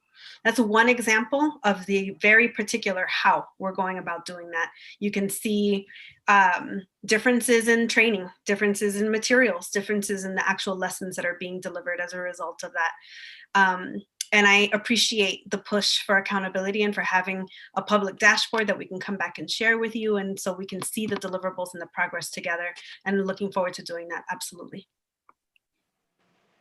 Thank you. Because I only have 5 minutes before I wish I had my own timer on so I can keep myself in check, but I'm going to ask one more question. And if I have any more time, I will come back and say some more. But I do have a question. It came from somebody in our audience. This is in regards to IEPs. My first, this is someone who reached out to our office regarding standards for IEP students. Can you explain the policy that is in place when a student on an IEP is not meeting their expected goals? Have IEPs been amended to change the goals for students? I'm happy to chime in here, and thank you, Councillor Mejia, for the question. I'm glad we're getting questions from the audience as well. I think that the important point to make out there is that those are all team decisions. Certainly IEPs are generated by the team that comes together to write the IEP. So there's, those are sort of sacred conversations and decisions that are made at the team meeting. And certainly depending on data and how a child is doing will impact what the goals are at a team meeting. We want to have high expectations for all our students across the board. That's the most important thing. And we believe that all our students deserve to have high expectations and should be held to those high expectations. Thank you. I'm going to try to keep things going just because I don't have a lot of time. Councilor Mejia, we're well over time. We'll do another round afterwards. Councilor Bach. Thank you, Madam Chair. And I just wanted to jump to the ethnic studies side of things. I just wondered if you all could speak a little bit more. I know that at the beginning of the year, we did definitely hear concern, as we've all alluded to, there was a ton of great work done by this committee of teachers out of the BTU. And I think a combination of excitement that this is finally happening, and also, just anxiety that it be done right and that we have the kind of professional development support that this takes. So I was wondering if you could speak specifically to, I sort of understand where we are this semester, but in terms of those 5 courses rolling out over the spring and next fall, like how many classrooms are they being taught in? Like what's the sort of support that teachers who are teaching them would have? And then I guess the other question I have is sort of what is the contemplated next step beyond that? Because as I said in my opening comments, I think it's really important that ultimately ethnic studies be something that's sort of woven into all the curricula as we're talking about here. And some of that is just getting that perspective woven into all kinds of different grade levels. Some of it is making sure that these courses, to the extent the district, designs and perfects them, are available not only from a handful of teachers who might be most interested in them, but really are something that are available for our students across different schools. So I just want to kind of understand what the district understands to be the trajectory there. And also just add one more question, which is about kind of customization. I can imagine a world in which you have, a teacher's teaching one of these courses and they have a lot of Somali students that year, or they have like a lot of Dominican students that year. And there's you might be teaching a kind of pan Latin American history and an ethnic studies course, but there's a desire for a more specific focus. And I wonder whether, because of the nature of ethnic studies and how it's woven with our students' experience, whether that aspect of things has been contemplated and planned for. So that's a set of questions, but that's my questions for this round.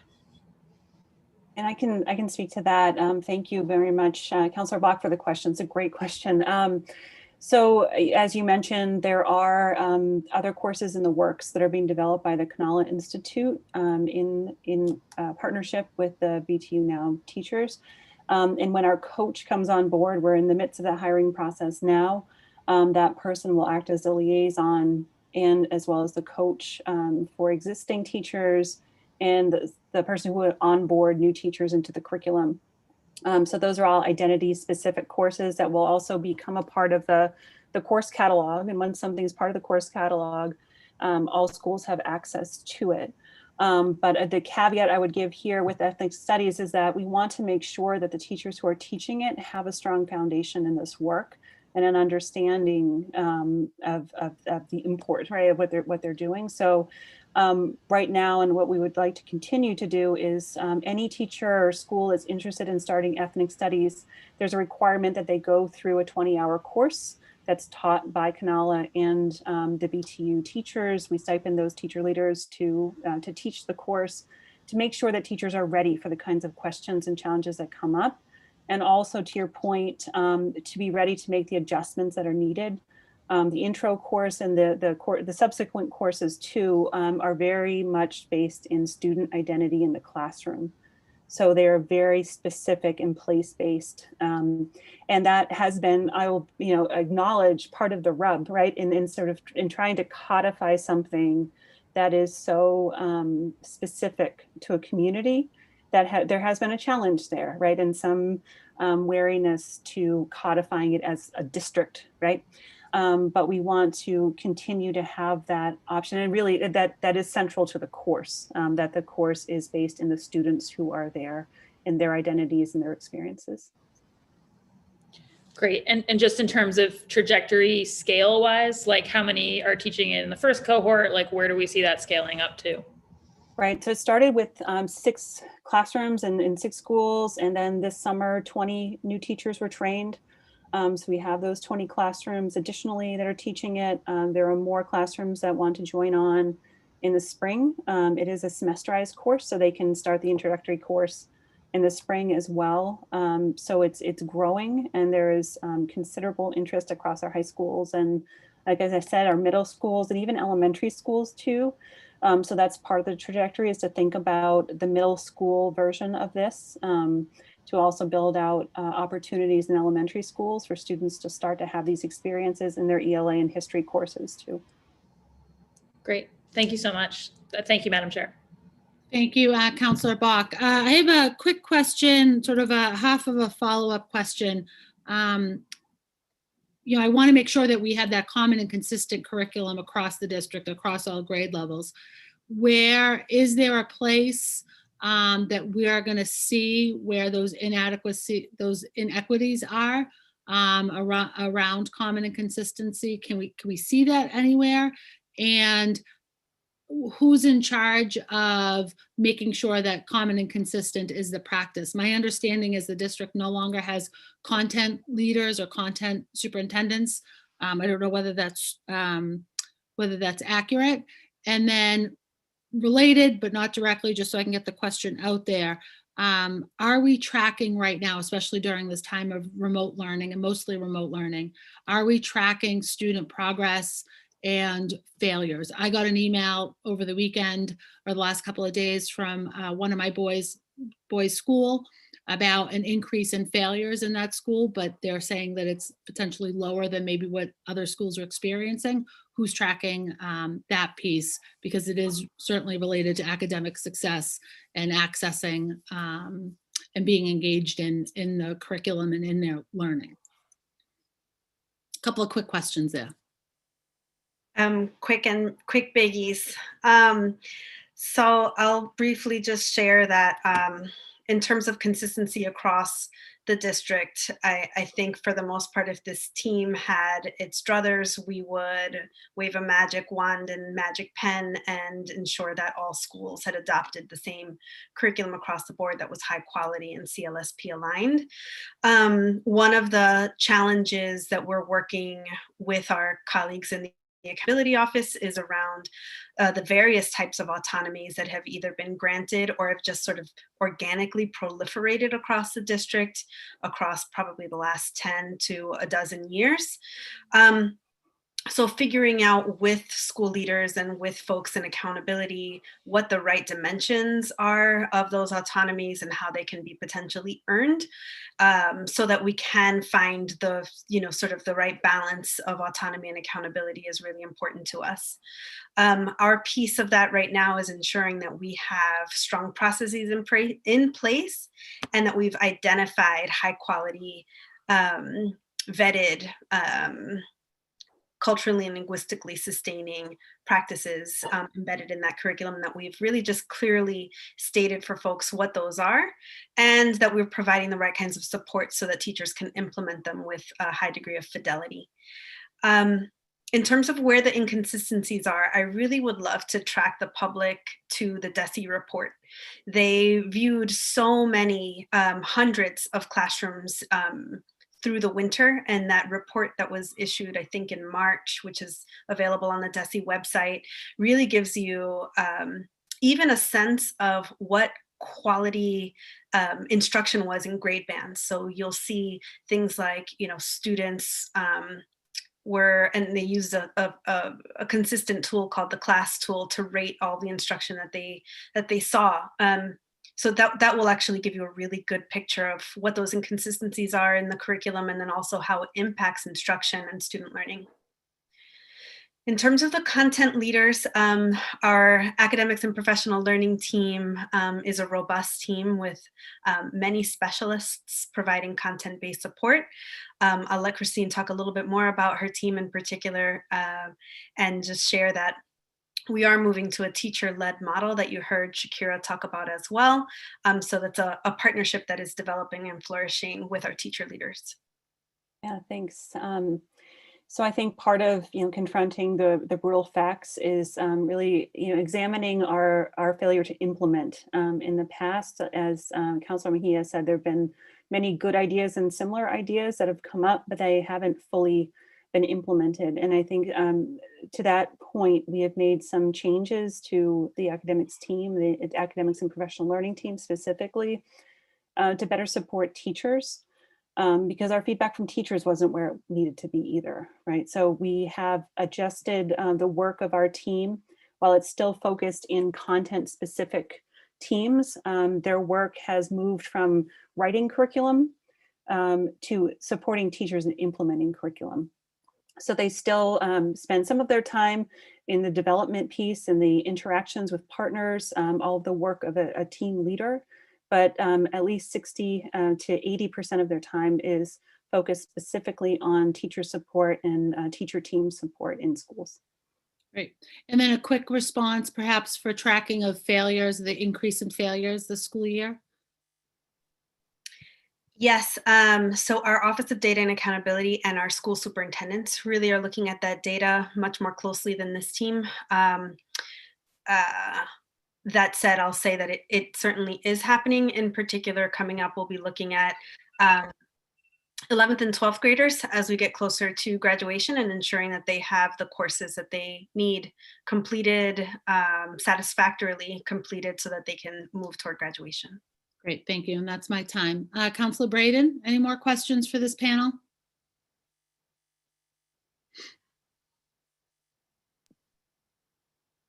Councilor Bach, any more questions for this panel? No, I mean, yes, the panel is presented on an enormous quantity of things, but in the interest of time, I'll hold mine for now. Thank you. I'm sorry, I skipped Councilor Janey and then Councilor Mejia. Councilor Janey?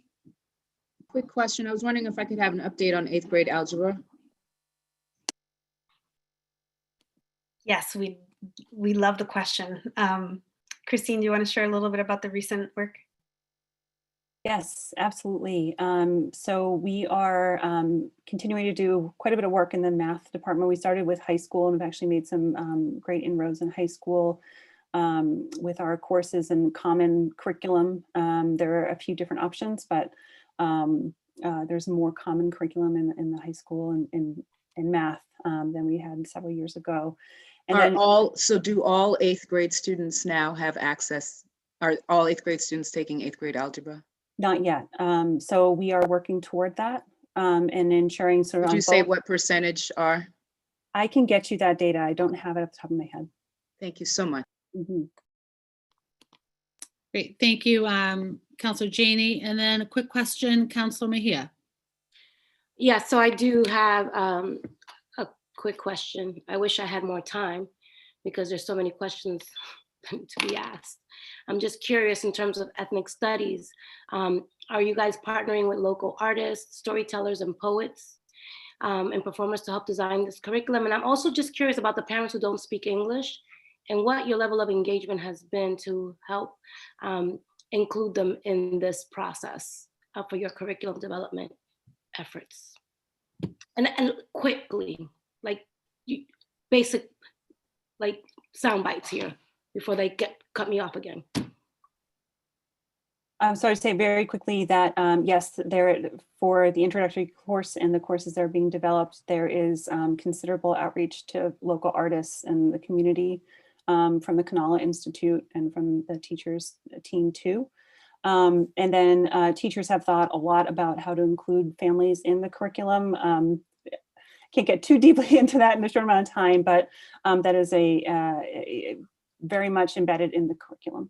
It's not going to be like an other, right? Like the ethnic studies is going to be part of everything that our kids learn in the classroom. It's not going to be like an other situation. It's going to be embedded in everything that they learn, or is it like, what's it going to look like in terms of rollout? Yeah, so it's a history course right now, the way it's being taught for 9th grade or 8th grade as well. And then the future courses will be continuations of that, but they're core history classes.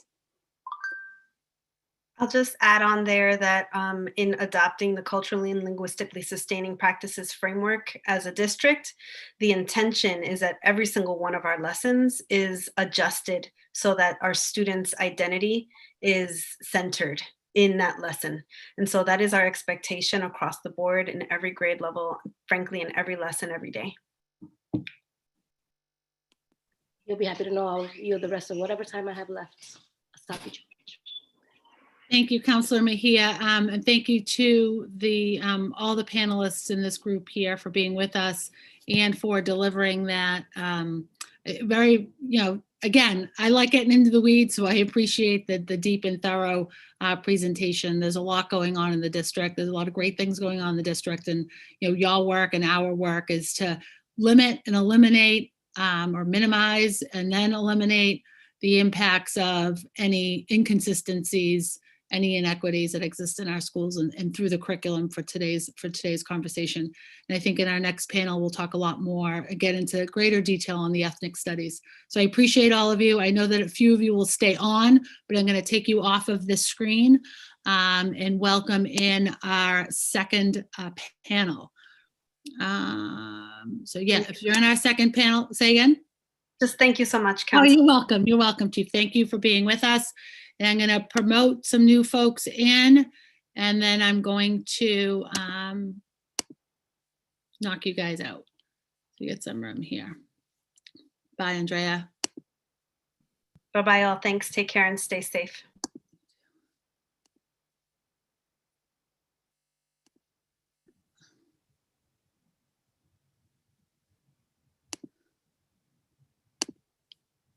All right, so I think that I've got everybody. If you're supposed to be on this second panel, would you please just raise your hand in case I've missed you? But I see Katie, I see Johnny, Shanae, and Janelle. The other two are coming.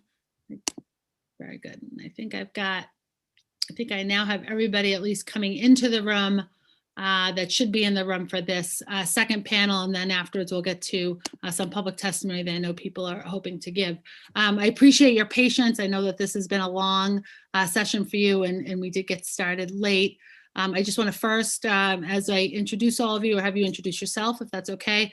I just want to thank Katie for joining me on Friday afternoon for, I think, a really thoughtful and thought-provoking and maybe even a little bit emotional for me conversation around ethnic studies and the important role it plays for our kids across the district.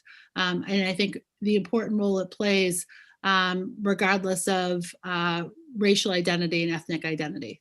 So I'm going to actually start with you, Katie, if you'd like to introduce yourself. I know that you're also on a limited time, and then we'll go through the rest of the panel. Welcome, Katie. Thank you. Would it be all right if I shared my screen? Because we actually have... Yeah, it would be fine. Go right ahead. Okay, so I think that Shanae is actually going to introduce all of us. Perfect. Oh, there we go. We'll start with Shanae. I'm going to just go ahead in presentation mode. Hopefully you can see that. It's loading. Yep, there it is. Okay, great. So Shanae will start. I will. First of all, good evening. Thank you, Chair, for having us. Thank you, council members. We are very happy to be here. My name is Shanae Paulino. I'm a current BPS teacher at Charlestown High School. I am also a member of the Ethnic Studies Now committee, along with Katie Lee. And we have Johnny McInnes joining us today, who is the Boston Teachers Union political director. So before Katie and I start our presentation, Johnny is going to give some opening remarks, and then we will move forward. Thank you, Shanae. Greetings, Councilor Asabi George, President Janey, and Councilors Breeden, Bach, Mejia, and Flynn. I wanted to talk a little bit about my experiences in BPS. So my statement today, I also want to add, I taught music, so a lot of this that I'm talking about as a music teacher in Boston is from my experiences. And my statement today is about the need to support an ethnic studies curriculum in Boston Public Schools. The BTU has been involved with growing this program. This is important because it helps close learning gaps, brings culturally relevant content and pedagogy to classrooms. My teaching career began at the Matahunt Elementary School, where I had the opportunity to teach students whose families were from Greece, Somalia, and several Latin American countries. I even taught band and recorder in a Saturday program to BPS students whose families were from China for several years. The students at the Matahunt were in the Sheltered English Immersion program and were supported in their classroom exclusively by educators who spoke their native language. The students taught in the Chinatown community continued their day after leaving me for music class in the morning to a program that supported their Chinese culture. I open with this because based on these experiences, I observed with English language learners, a culturally relevant curriculum like ethnic studies is important. I've always been an advocate for closing the opportunity and achievement gap through culturally relevant curriculum and supporting teacher diversity in Boston Public Schools. The SEI program was lost due to a state ballot question to communities that don't represent the same diverse communities as Boston. Since the district hasn't focused on making sure we make a plan to recruit, retain, and support educators in a way that supports students from their ethnic background. As a union, we have been fighting for ethnic studies in our contract negotiations and our participation in the Black Lives Matter at Schools Week of Action. In the last round of contract negotiations, we won a commitment to ethnic studies from the district. Happy to see that commitment reaffirmed in the strategic plan. We are proud of our members who have stepped up, gone above and beyond, often uncompensated, to move ethnic studies forward in the district. These are the actions that are felt by educators and students and that have an impact. We're asking for a commitment from the district. Those commitments consist of funding, making all commitments sustainable, and not just buzzwords that we hear. We also need to keep educators, students, and other stakeholders at the center. Educators need to be the ones writing curriculum, leading professional development with ethnic groups represented, coaching each other, etc. We don't need to outsource it, but we need support from the district to make it sustainable. Thank you. Those are my comments. Next slide, Katie. So Katie and I have 4 main objectives for our presentation this evening. Our first objective is to review the Boston Ethnic Studies Visions and Frameworks. We're going to review the Boston Teachers Union Ethnic Studies Now implementation proposal for this year. We're going to summarize ethnic studies work, and then we will discuss next steps. And we wanted to start out with this slide because in order to have a conversation about ethnic studies, we first need to be grounded in a common understanding of the vision and the frameworks. So what you're seeing on your screen right now is actually the work of many BPS teachers. They created this framework in conjunction, in partnership with many other outside groups who are also connected with ethnic studies work. And they created these frameworks to frame the curriculum that you've been hearing up until this point and perhaps knew about prior. And I am one of the teachers that is piloting the ethnic studies curriculum inside of my classroom this year. So I'm at Charlestown High School. And so I am teaching this curriculum to 11th and 12th graders. And I can speak from experience and say that the ethnic studies frameworks really do allow students to feel a sense of liberation and affirmation as to who they are. I remember specifically after doing one activity where students had to simply reflect on different aspects of their identity and then have a discussion about that reflection with another peer. And just the act of reflecting on their identity was so liberating to many of my students.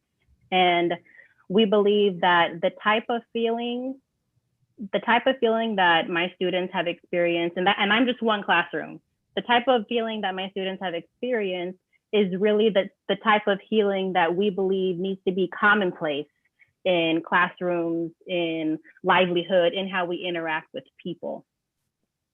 So we know that many of you city councilors have endorsed the proposal that we created back in September.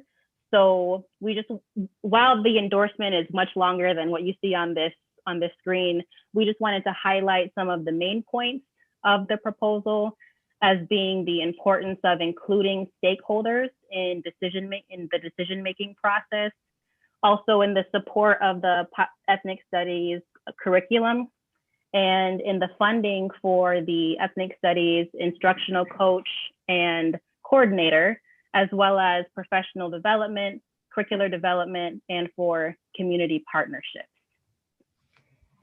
So what I'm about to talk about is the work that teachers have actually been doing in the district. And I want to be clear that the work that I'm about to share is work that teachers have actually been doing, the majority of it, probably 90% of it, on their own time without being paid by the district at all. And I want to say that because I think that we need to be clear about sort of like where we want to hold the district accountable about what they need to do in order to make this institutionalized and sustainable in the future. So the 4 areas that we've been working on, one is around curriculum development, right? So I am still part of a group of people who, five teachers who wrote a pilot curriculum for Intro to Ethnic Studies curriculum through the history department. And that relationship was severed when the BPS history department was defunded and now disbanded, right? So there actually is no sort of communication between that curriculum development group that we continue to meet every week, right? And BPS at this point. There's no communication between us. We created a website to house the Intro to Ethnic Studies curriculum on our own time also. Created case studies, right, to look at specific groups of local groups in Boston to use within our frameworks. And we've also applied for a grant, an outside grant, also another outside grant that specifically will be writing Black Studies curriculum. We've been doing teacher training and support. So we ran 2 full-day district-wide ethnic studies PDs for BPS teachers. We ran 3 PLCs. Those are professional learning communities from March 2019 throughout the summer. That is 20+ hours of PD training. Assistant Superintendent Landry did talk about how people were stipended. I was one of the people who ran the PLCs, and the three of us, we have not seen that. We have not seen the stipends. Like that is also another point of contention, I think, right now. That a lot of things have been promised, and yet the actual work is being done by teachers still on their own time at this point. We ran a train the trainers workshop to train teachers to teach the PLC in their own schools. We've held bi-weekly spaces to gather feedback and support for teachers using the pilot curriculum on Saturdays, right, for an hour and a half every other week that Shanae's been part of. And we designed and ran many different teachings, one of which was a No Thanksgiving teaching that we recently ran about 2 weeks ago. Another bucket that we've been working on is around coordination, vision, and implementation. So we put forth vision statements and frameworks for ethnic studies in BPS. That was developed mainly through that history department outside grant, where teachers were stipended very small amounts of money to sort of work with this outside, to work with a consultant from San Francisco Unified School District to create those visions and frameworks. We wrote a detailed ethnic studies budget for this particular year for the school district. We said, these are the exact things that you actually need to pay for in order to make this sustainable for this pilot year. We wrote the 2 job descriptions that we thought would be necessary for this year for them, one of which was posted as a 0.5 position. The full-time position actually hasn't been posted yet. It was posted as a 0.5 position online, and people applied for it as a 0.5 position. We have collected the information of more than 100+ teachers who are interested in teaching this course, either within Boston or beyond Boston. And we actually haven't had the capacity to actually onboard all of those teachers, given the amount of volunteer hours that we have only been able to do. Beyond BPS, we have also communicated with various community organizations about the work that we've done, including Sociedad Latina, BCNC, the Cape Verdean Heritage Language Program, Facing History in Ourselves. And we've also collaborated with UMass Boston's Boston Through a Wider Lens training for teachers. We've also been involved with a state coalition of people who are exploring the idea of ethnic studies on a statewide level. To be clear, again, the things that you see in bold are the only things that teachers have actually been paid for as of to date. All of those things have been outside grants, have not actually been within the BPS budget. A lot more information is on these 2 websites that we've built, and I encourage you to look more onto them. And I really wanted to provide that in context. This slide is really for context, right? So we made the proposal for implementation in May 2020, well before the school year started, with the points that many of you had signed on to. I'm not going to review the right-hand column. The right-hand column is all the actions that we've done in order to support this proposal for implementation of ethnic studies in the district. The teachers have done, right? In terms of BPS actions, they did convene a group of BTU Ethnic Studies Now teachers and Canala directors for summer 2020. That working group disbanded when the school year began. That summer coordinator contract ended. They did very recently started convening a hiring committee in December 2020, very recently, inclusive of BTU Ethnic Studies teachers and Canala directors. They've posted for a 0.5 FTE position in October 2020. And this is also really important to think about, right? Because most of what happens during the summer is that teachers plan, right? That's when teachers actually plan. They plan during summers and breaks, because that's the only time you really have to plan for a large overview course. And right now it's been very delayed in hiring a coach, and a coordinator position hasn't been hired or hasn't been posted and isn't in the plans for right now, even though that is something that we are very much thinking that the pilot curriculum really needs, the pilot year really needs. And in May 2020, they also contracted with Canala, and the contract was promised for this year to do. And we have worked with Boston Through a Wider Lens, again, as of right now on our own time. We have not been paid for that amount of time that we've worked. So one of the frames that we use actually in our curriculum is something that I want to introduce right now. And I want to use it as in a way to talk about the connection between a student in a classroom and this Boston City Council, right? This is a framework that is based on John Bell's 4 Eyes of Oppression. If you look at the very top where the leaves are, imagine a student who has internalized the negative beliefs about themselves, about schooling, maybe believing that they aren't smart enough to succeed in school. Maybe they don't believe they deserve to be in school at all. These feelings may have come from interpersonal relations with their teachers or people at the school they attend, but often in our analysis, we just stop there. We stop at thinking that at the school level and at teacher level, that's where we can make a difference in the lives of students. And it's important to sort of move down that trunk and understand sort of why that student might have internalized those feelings. If you move down into the trunk and into the roots, you really begin to understand that that internalization is actually deeply rooted in societal beliefs and institutions. For example, I was a teacher that had to teach MCAS every single year. And that is something that can't be controlled for teachers or students, especially for students who have only been in the country for 2 years and expecting to pass it, right? Nor is things like housing or income stability, things in which schools can actually control. And all these things have a huge impact and influence on whether or not a student feels like they can actually succeed or are worthy of success in schools. I think that we think that Boston City Council has quite a lot of power over institutions in the city. And that kind of power might confirm or refute the internalized beliefs of a student in classroom thinking that they're not good enough. We wanted to use this frame of the tree and this analogy and take this out of our curriculum and show it to you because we wanted to make a direct connection to sort of the power, the institutional power over students' lives and experiences.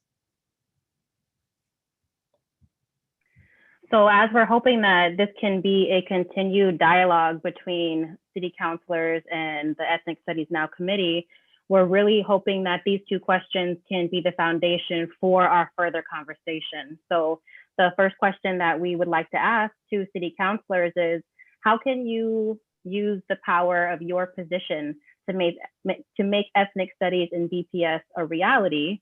Followed secondly by, how do you envision the fight for ethnic studies fitting within the broader vision for social justice in the city of Boston?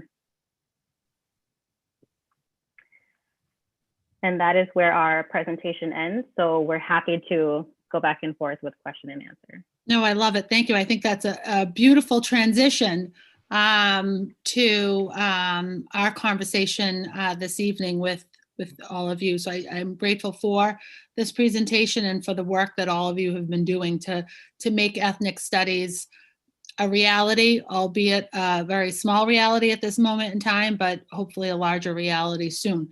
My question for all of you is something that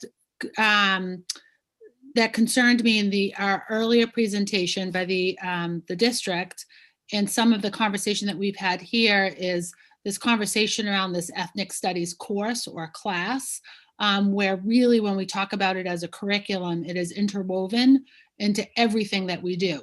I appreciate, as a former classroom teacher that has worked on specialized programs, that sometimes you do have to introduce something as a standalone course initially. But I really want to understand how do we move from presentation and your work as a committee to making sure that it is strung across all of our across our curriculum. So it truly is part of the curriculum, not just simply a standalone course. That's for anybody. I think that's really important to first think about what it would mean to mandate ethnic studies, because it's happened in other states and other localities. And when you mandate something like ethnic studies for teachers who are, 1, maybe not wanting to teach it, or 2, not ready to teach it, it can actually be more damaging than it is helpful. And I think that that's really important to say because it's happening in other states and other cities right now. Having said that, I think that's really important to sort of build, we've thought as a committee, it's really important to build infrastructure at the same time that you're sort of institutionalizing all this at the same time. right? So the model has been small and deep and grow from there, right? People have to be really grounded in what they teach and how they teach it, because ethnic studies is very much about pedagogy first than it is about frameworks and content. It is about frameworks and content, but is very much about pedagogy first, how you teach students, right? So unless teachers are really grounded in that, they actually can't teach other teachers to do it. That one person in the district, even if they hire the coach, which we're saying that they need to, we're saying they're hiring a corner, even if they hire those people can't be the experts for the entire district. It has to be teachers learning from each other. And in order to do that, people actually have to be really grounded in it. And so I think that, yes, absolutely. Our vision for the long term is that ethnic studies is in every single classroom. But how you get there, I think, is not just a blanket, like it needs to happen now, right? And so I think that Shanae can talk about it a little bit more too, I think, because she's been grappling sort of with even the curriculum this year, right? I'm curious what the role is of teacher education programs, because if it's embedded there, then teachers are coming out of school with it part of their initial training. Yeah, I think it's a similar question, right? So like I think you have to run it in a few teacher programs and make it work and make it like a very solid program before you start spreading it, right? Ethnic studies is a discipline. I don't think people understand it, right? That it's not just like you can just throw it to someone and say, here's a curriculum, go teach it. Right. It's a very deep discipline that has its own sort of methodologies, has its own pedagogies, right? And so you can't just say, here, teacher education program, you teach this, right? Like it has to actually, that's why we actually have been asking for the district to do a pilot model. And, unfortunately, the classrooms in which it is piloted right now, the teachers aren't getting any support, no formal support in the curriculum development, in the curriculum implementation. Thank you, Kay. Shanae, if you've got something to add, and then I'll move to colleagues for questions. I will add that in response to you mentioning that there has to be more than just a standalone curriculum and that ethnic studies should be embedded into all content areas, I agree with what Katie is mentioning. And that is happening already within the teachers who are teaching the curriculum. So, and there are a handful of teachers who are not necessarily teaching the curriculum as teaching the curriculum to the T, but rather they are using the ethnic studies frameworks that we mentioned at the beginning in the content that they are teaching. Yeah. So I just wanted to make that statement that it is already happening. Great. I mean, I think right there, that's a huge win when teachers are taking components of it and including it across disciplines to begin with. Right. Thank you very much. Councilor Janey. Thank you. And thank you to this panel. I'm really grateful for the work that you've put into this. And to answer your questions, I think this is very important. This is at the center of a lot of my work on the City Council. I'm curious, though, to hear your thoughts and your ideas around just building upon what Councilor Sabi George said in her remarks, because that's been my concern, that this is a one-off elective course. It's a pilot.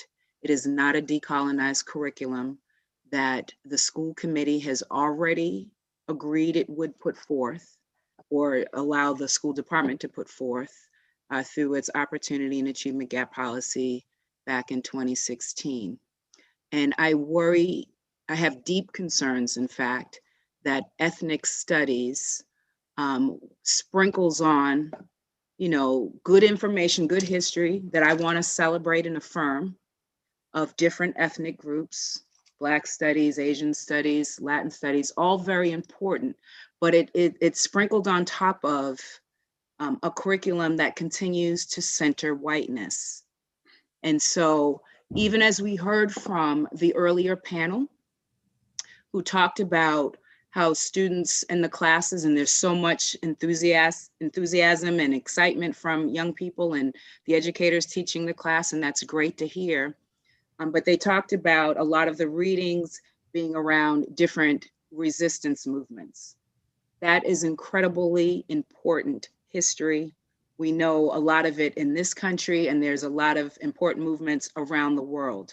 But those movements, again, are usually centered around white oppression. So again, we continue to center whiteness and the European experience and not decolonize the curriculum. So my question really for this group is how we take this amazing work that you guys have started and really do get to the point where it's embedded throughout and we are moving toward. And I know it doesn't happen overnight. I know it took 2 years just to kind of get to this pilot stage with little support, hardly any support, if I've heard the presentation correctly, financial or otherwise. And so it's incredible that we've come this far, but I'm really interested in how we get to the next step, because I worry that this doesn't really go far enough. And I think there are a lot of good readings out there. There's a lot of important research. I'm sure you guys are already kind of in the thick of it, but just how we get away from sprinkling some otherness onto what is already being centered versus just taking that, turning it on its head, and really decolonizing the curriculum. And Counselor Janey, I think we share your worry. The thing with ethnic studies is that everyone wants to implement it because they think that it will increase test scores and increase MCAS scores, increase graduation rates. So those are all side effects of a curriculum like this or of ethnic studies. The real purpose of ethnic studies is humanization, right? It's about really connecting with one's own identity and community. And so we know that most teachers, if not the general populace, has never taken an ethnic studies course. No one's had the opportunity to really, right?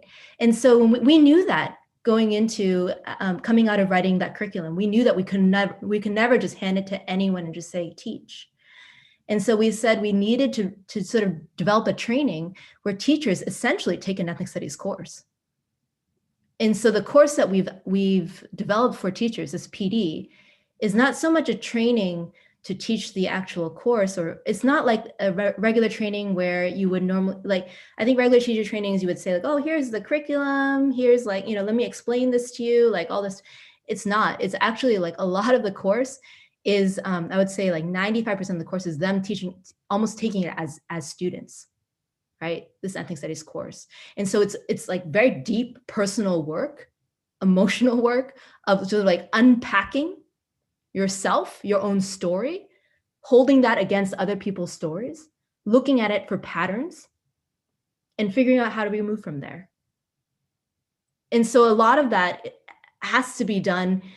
It is not like you take 20 hours of something, you're like, oh, I got it. Like I'm ready to teach too. That like that's also not how it happens. And so we know that it also includes sort of like this ongoing space for people to undo the years and years of hegemony, years and years of things that they've normalized into their everyday lives, right? So the teachers that we've trained, at this point, we've trained about 27 teachers, right? In 3 professional learning communities, we're about to start our 4th one in a couple weeks. And we're in relationship with them. Ethnic studies is relational. You can't just take this curriculum, take the training, and then go teach it. You actually have to be in community with people in order to teach it, right? And so that is part of it, is like building that community. That's what we're trying to do right now. On a, I would say shoestring, but there's no string at all. There's no, like on a zero budget right now. That's what we're trying to do, which essentially is sort of like where ethnic studies grew out of, right? Those are the movements that it grew out of. I mean, I guess the fact, again, that we're talking about an elective, that we're talking about it within this framework, to me, reinforces the challenge that I'm trying to get us away from. And again, it's this add-on, it's this extra, it's this, this might be important. You might think this is interesting. If you might be one of these individuals who fit into one of those categories. And what we know from all the research is that this is important not just for young people to see themselves, but it is important for everyone to understand the truth. And so everyone benefits when we are true about telling these stories. And again, I'm just worried that our framework for having the kind of conversation as an elective and not an overhaul of the entire curriculum is problematic. It reinforces, again, otherness. And I don't want us to reinforce otherness. I think that's what we need to dismantle. And so I'd be really interested in your thoughts. And again, these are big questions and they're complex issues. So I appreciate that it will require much more thinking on all of our parts. But as folks who are on the front lines of really forcing educators and Boston Public Schools to think about this and to hold the district accountable for moving in this direction, I would really be interested in your thoughts about how we just take it to these next steps. And the timer did go off, so if you I apologize. That's okay. If you could answer that quickly, Katie, and then we'll move to Counselor Bach, and we can Hey, I do don't it know now. if you have some thoughts about that. I was going to say yes. That those are big questions. In short, though, I will say that I think it goes beyond. I think what ethnic studies offers for teachers who go through the PLC is really a lot of work about themselves, and it brings teachers to a place where they understand on a personal level the importance of this kind of work. And really the conversation around anti-racism, anything connected to ethnic studies.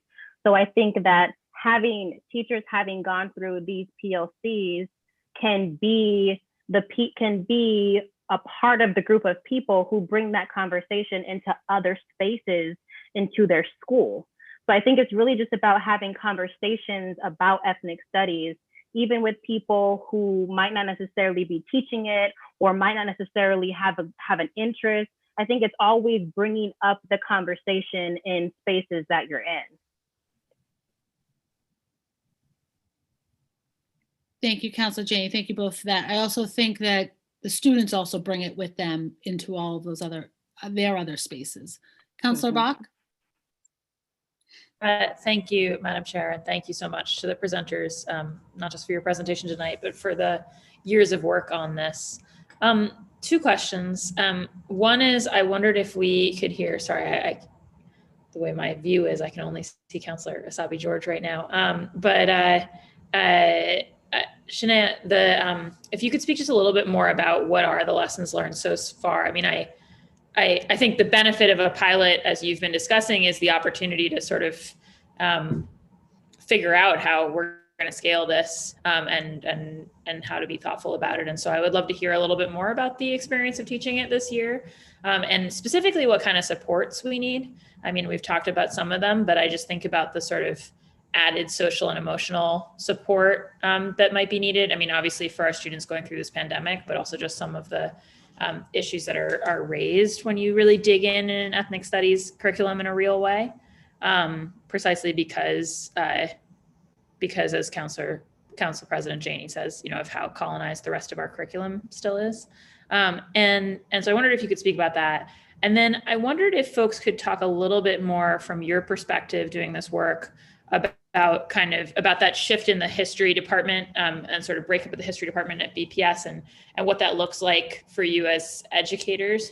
Because one thought that I was having as you were having the prior conversation is just that there's sort of two pieces here. Like ethnic studies is a discipline, a specific way of teaching and looking at things. And I think there is sort of a separate question, but it's not unrelated, about what history we teach and how. And it does seem to me that even though we can't necessarily get ethnic studies into all of our classrooms at the drop of the hat, and we need teachers to be well trained in how to teach it, we could have history curricula across the board, across our grades, that are more informed by an ethnic studies lens, in the sense of, you know, what are they selecting? What are the texts? What are the moments of history that we're focused on? And it seems to me like a well-constituted sort of BPS system history department could be the format for that type of curricular transfer and kind of attitudinal transfer. And so the sense that that's maybe doesn't really exist for us right now is concerning to me. So I would just love to hear a little bit more about that from your guys' perspective as teachers. So those are my two questions, both a little bit more about what the pilots look like on the ground from your teacher perspective, and then a bit about that issue with the department, because that seems to me like a structural question to your first question about what we counselors can try to work on and tackle. Obviously, central admin staffing stuff is part of the budget conversations that we have every year. So thank you. So I can start by responding to your question about the curriculum in the classroom. So, and I understand you're asking me to give you like experience about how the curriculum has impacted students. Is that right? Well, more like, I mean, you're obviously somebody who thought a lot about this before you went and taught it. And it seems like most of the people who are teaching it are in that category. But I'm wondering what are the like learnings that are coming out of the pilot? Like, what are the unanticipated things, or like the ways in which it feels like it needs tweaking or better resourcing, or just like things you didn't know until we started running this pilot phase? Mm-hmm. So I think some learnings that came out of the curriculum so far, and I will say that the curriculum is 3 units, and based off of how virtual learning is right now in my school, and the level of depth that my students have gone into, I'm barely getting into unit 2. That's because unit 1 is all about having students really connect with their identity and their background and their culture, their family, ancestry. And I can say that some learnings that have come out of unit 1 have been mostly around students just being, I can't even think of the word, encouraged, inspired, ignited, reflective of what they've learned about themselves through conversations with their family members. So one of our activities is to have students interview their family members or people who connect with them racially or ethnically, and ask them questions about their background so that they can then analyze that and think about how that influences how they think about themselves.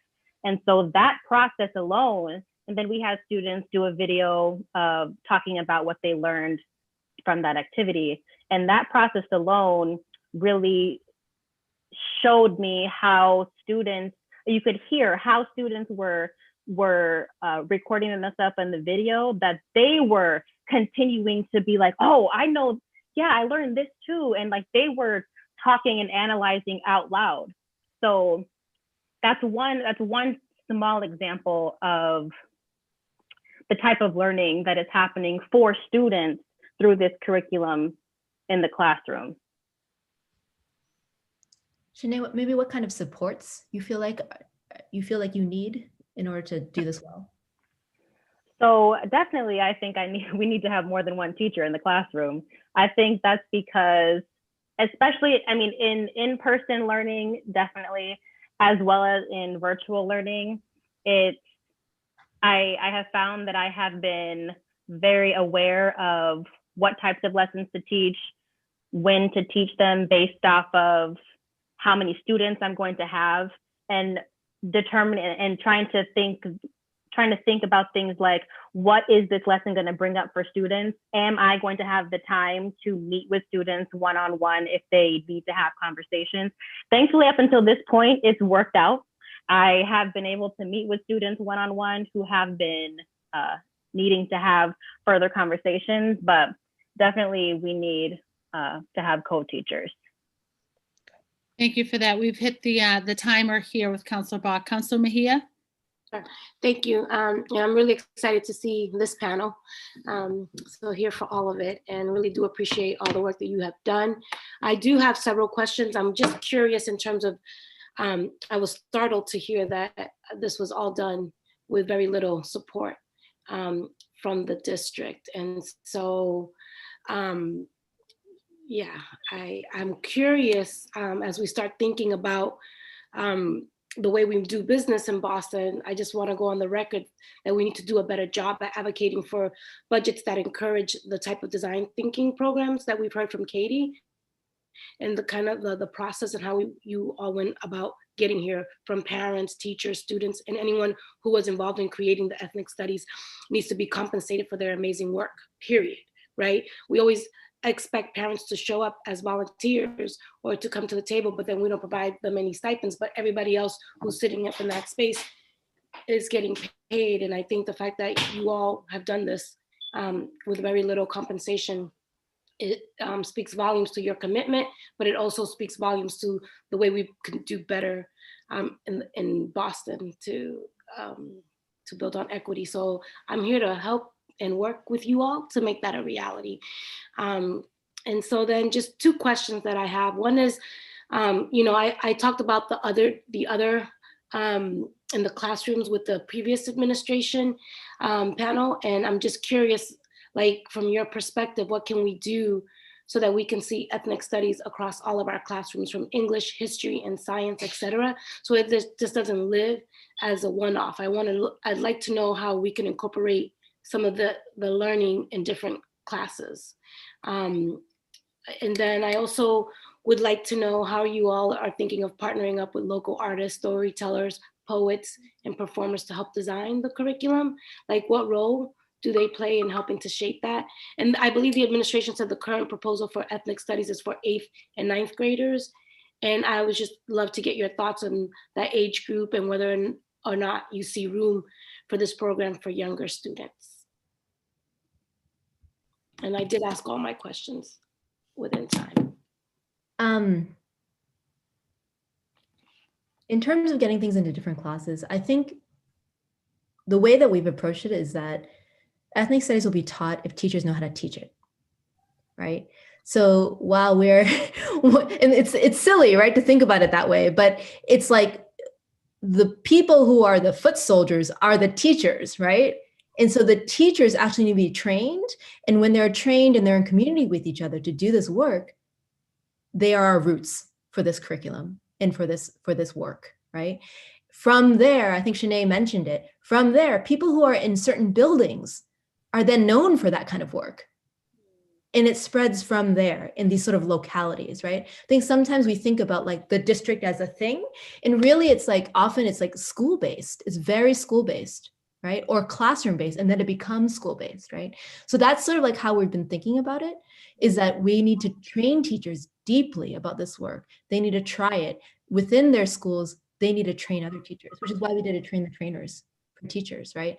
So people who took the PLC with us, they took a train the trainers course so that they could run it for people that they actually work with in their school sites. And that's actually the most powerful, because when there's a block of teachers that can actually teach it in a school, then it becomes a part of the school culture, right? And then more teachers actually want to incorporate that into the classroom.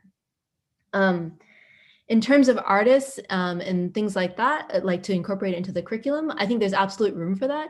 Again, I think we have to think about ethnic studies as the main thing is pedagogy, right? The main thing is like how you talk to students, how you're in relation with them. The second thing is about frameworks. So we have frameworks that you could actually bring in any sort of case studies, whether that's artists, whether that's like certain communities experiences, whether that's certain historical events. You can bring any of that into your classroom, into these frameworks that we've built for the curriculum, right? So like Shanae talking about like identity and talking about family interviews, it really depends on who you have in front of you for that. And we're talking about frameworks, like even looking at this 4 eyes, the thing that's on the screen right now, really, we can look at any case study, historical or current, to apply to this, right? And so it's part of it is like teaching students to read the world and not just text, not just books, right? But to read their own world through different lenses, through different frameworks, right? So absolutely, artists can be brought in. I think it's like through those frameworks, right? And the third is around 9th and 10th graders. Yeah, I'm curious about what about the district and talking about 8th grade and 9th grade classrooms that are being piloted. I'm not aware of any 8th grade classrooms that are piloting. We have the names of all the teachers that and have been in contact with all the teachers that have access to the curriculum at all. And I don't know of any 8th grade teachers that are teaching it. Shanae, I don't know if you know either of No. There are a few. Shana teaches 12th grade English. You know, she teaches English. She doesn't teach a class called ethnic studies, but she's integrating that into her English classroom, right? There are a couple of teachers that literally have ethnic studies as their course description, are teaching the curriculum. There are also teachers that have ethnic studies in the district in their title, and they're not teaching the curriculum and not linked with the curriculum, right? And so there's a lot of sort of like implementation, sort of coordination stuff that needs to happen on a district level that isn't really happening right now. So my last question is just a quick follow-up in terms of just the role that the district has played and what recommendations you have for a better process in terms of their level of engagement. What would be some recommendations you would have? I think an ongoing meeting with folks and maybe compensating them for that, right? Like would be helpful. I think that, you know, we've actually outlined a line-by-line budget for them on our website. You can find it on our website. And we've said, this is what we think is the money that would take for this year. It includes compensation of community organizations. It includes compensation of, you know, of outside contracts, of students giving feedback about the curriculum. You know, like we've sort of outlined all of that, and they've taken sort of a small portion of that and decided to fund that, right?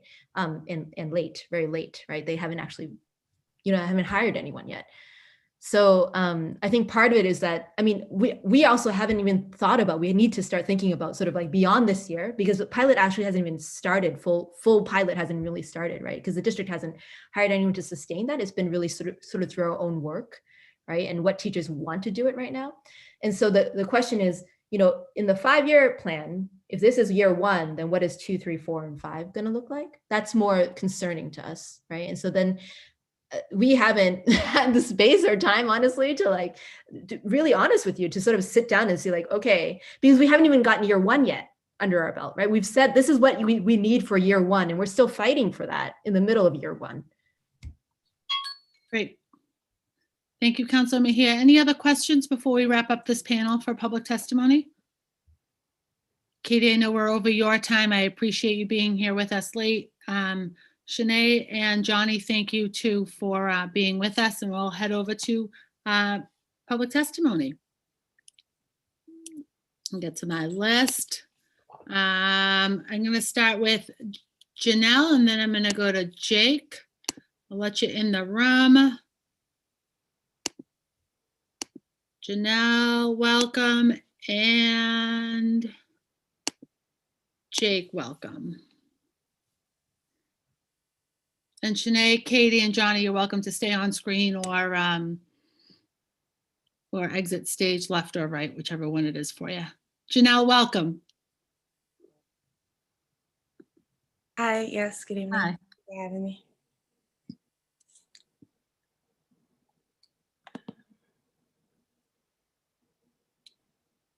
Should I begin? Yep, when you're ready, please go. Thank you.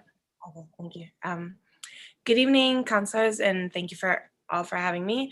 My name is Janelle Faulkner, and I'm an educator at Young Achievers Science and Math Pilot School. I'm here as part of the Boston Public Schools teacher community and also a member of Educators for Excellence. I would like to advocate for the creation of an inclusive and effective curriculum in our schools, as well as a clear selection process for that curriculum, or those curriculum. Boston Public Schools has made strides in reviewing the current curricula available and have been taking into account the teacher and community voice in doing so. But I would like to see us take this a step further and create a more streamlined approach to how curriculum is being evaluated and chosen, with an outline of the processes that are taking place to do so. It seems like every other year, curricula are being thrown out and replaced. This leaves teachers at a great disadvantage, as we have to start anew with breaking it down into a usable form for our respective communities. We need to address why we're doing this. I'm a middle school science teacher, and as many of us here can guess, the question I get asked the most often is why we're learning a particular thing or the other. My students are at the age where they're beginning to question things they've previously taken for granted and are stepping into their own as young people. However, far too often, the curriculum that is being presented to them really doesn't have any immediate relevance and does not build on their strengths and backgrounds as people. This leads to disengaged students who may then choose to disrupt the learning process as the only way they feel their voices can be heard. Why aren't we doing all that we can to remove this impetus by meeting their needs in the first place? We need a better curriculum so that students can have a better starting point for digging into difficult topics because they'll have an intrinsic reason to do so. The research is clear. When students see themselves reflected and when they perceive themselves as having agency, they excel at higher rates than when they do not feel connected to what they're learning. The National Bureau of Education Research finds that culturally responsive curricula increase student attendance by 21%, GPA by 1.4 grade points, and credits earned by 23%. In choosing curricula that does not reflect the students, we are telling them that we don't think their communities have anything to offer them when it comes to their knowledge and education. Furthermore, when we are unclear about why a curriculum is being selected and keep changing them out year after year, we are setting teachers back. It takes time to be trained on a curriculum. It takes time to internalize it. It takes time to tweak it to match the backgrounds of your students. If we are sinking so much time into any one curriculum, we should be sure that it accurately reflects our goals and needs. This year, teaching remotely has been very challenging. However, during my advisory each morning, I've been able to feature one of my students' families' countries of origins each week. And I discussed the contributions their people have made to the different facets of American life. There was this one little boy who barely spoke to me and rarely ever turned his video on. When I featured the Dominican Republic one week, he spontaneously raised his hand. He declared proudly that the men I was speaking about, he had seen on the Dominican currency and he knew their names. He was proud to have had the background information, and that helped him overcome his fear of speaking out or his lack of interest in class. When I played the Dominican national anthem, another student raised his hand quickly to let me know that even his mother ran into the room to sing along. We were then able to discuss the meaning behind the lyrics and what it said about what the country finds important. This moved into a higher level discourse comparing different anthems and word choices, which also had a trickle-down effect into our science class. The class was buzzing. It set the tone. It allowed students to understand that their backgrounds and their interests were important and that their previous knowledge mattered and was relevant. However, why is the onus on individual teachers to come up with a supplemental curriculum in order to engage students, if we as a district are saying that it is a priority? Do we truly believe that there are sources of strength and knowledge outside of what white people have established? Or are we just paying lip service to Black and Brown communities?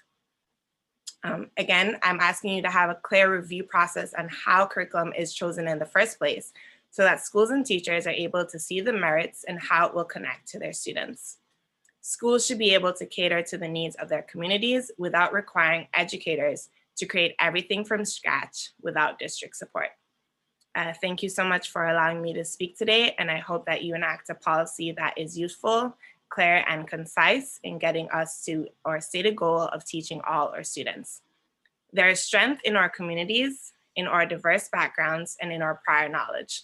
If we do not have curricula that taps into that, we are checking those strengths at the door. Thank you. Thank you, Janelle. Thank you very much. And thank you for your service to our kids. Jake, welcome. And then we'll go to Lisa. Thank you, Councilor Asabi George, and everyone for hanging out for so long and holding this hearing on such an important topic. And also thank you to the Ethnic Studies Now teachers for the hard work y'all have done with seemingly no resources. Just so impressed with the work you've done. So I'll keep this short. My name is Jake Resiteritz, and I am the Managing Director of External Affairs for Educators for Excellence Boston.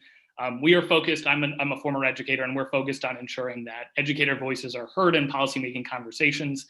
And so just to quickly say, and my colleague Lisa will actually share more about what our educators have been up to, but just want to say that as docket number 1076 says, it's crucial that we begin providing students in BPS with curriculum that creates meaningful opportunities to critically, academically, and personally examine the histories of people of color, the forms of power that shape our world and worldviews, and the societal shifts necessary to dismantle racism. And so if BPS were able to formally review curriculum to see if it perpetuates this, if it meets this lofty goal, and could start recommending it and building this inherently into curriculum throughout the district, I think that would be one of the best things we could do for our students, and especially thinking beyond just history and social studies and ELA. Frameworks like the Underrepresentation Project allow students to examine scientific fields and take action for equity, inclusion, and justice in science. And the Radical Math Framework does similar things for mathematics. And just, there are a lot of options out there and a lot of ways we can incorporate the community into this conversation about having a better, more anti-racist learning experience overall. I think it's possible, and I think if we devote the resources to finding the right frameworks in Boston, we can do that.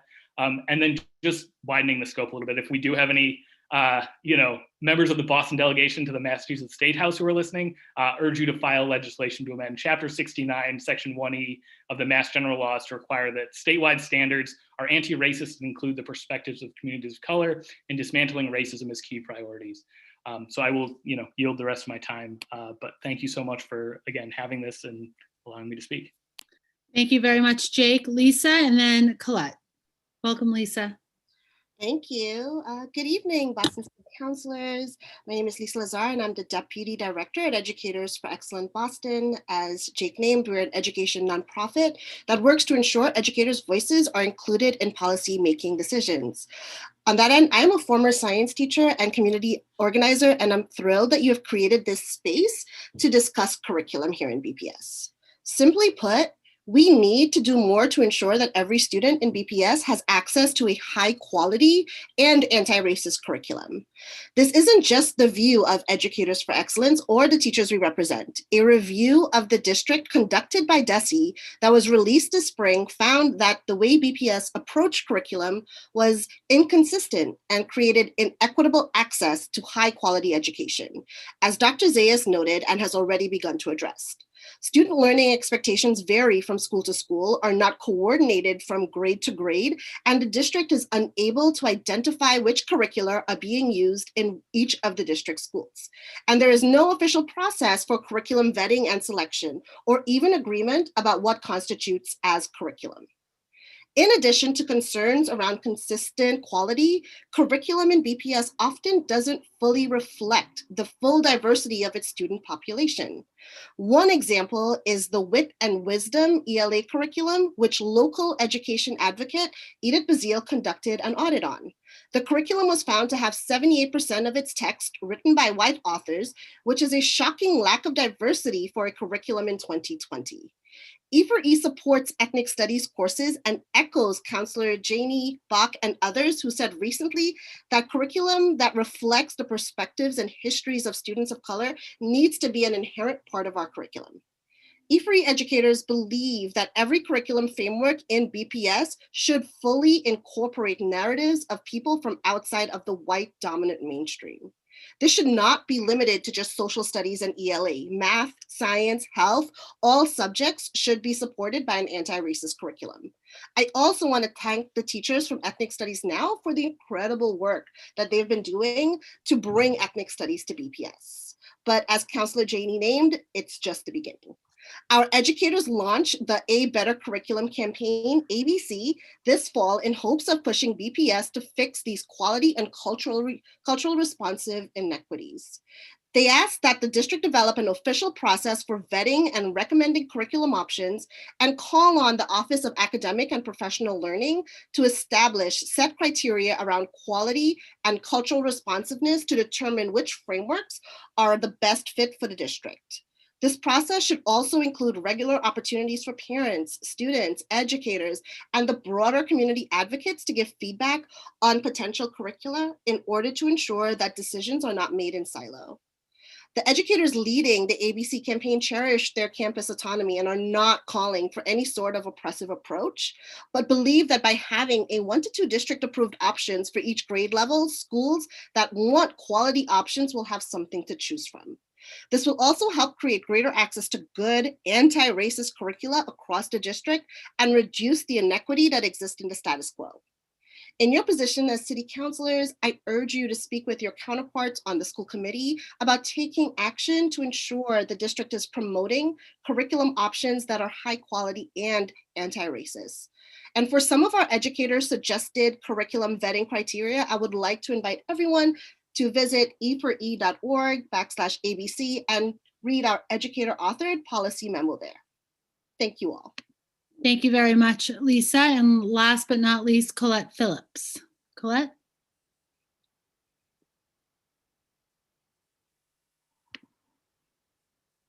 There you are. Thank you very much, Councillor Asabi George and your committee. Nice to see Madam President Kim Janey and Councillor Mejia. And I am here to give, can you hear me? Yes, Councillor Bach is also with us. Oh, Councillor Bach, yes, so sorry. You look like a student sitting there. So I am here to give testimony. I present this testimony to offer my strong, very strong support for ethnic studies education. There is a need to educate all students about the history of our nation and the contributions of all Americans, especially those who have been victimized by racial, ethnic, and religious injustice. When we consider the introduction of an ethnic studies program, however, it is important to be mindful that many kinds of programs have been established around the country, and they are not the same. I urge that the Boston City Council take the time to understand the variety of ethnic studies programs before it takes measures to integrate a single model.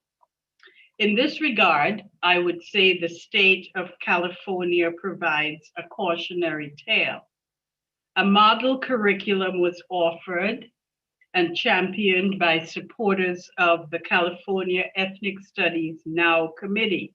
It sparked a statewide controversy that prompted more than 70,000 letters of complaint this year and the veto of two separate letters by California Governor Gavin Newsom, who expressed concern that they were not sufficiently balanced or inclusive. The California controversy is now into its second year, and education and political leaders are struggling to undo the harm caused by this model curriculum.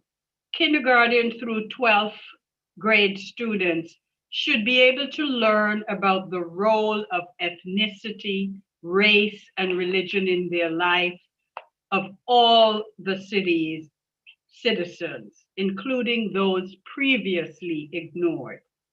I am Caribbean. I know that, and I can really relate to what Janelle said about the Dominican Republic young lad.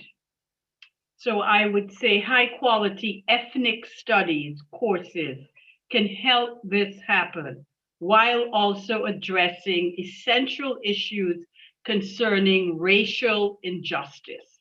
This means that it is about great importance that the Boston Public Schools move forward with full confidence that the ethnic studies program it adopts will be inclusive and balanced.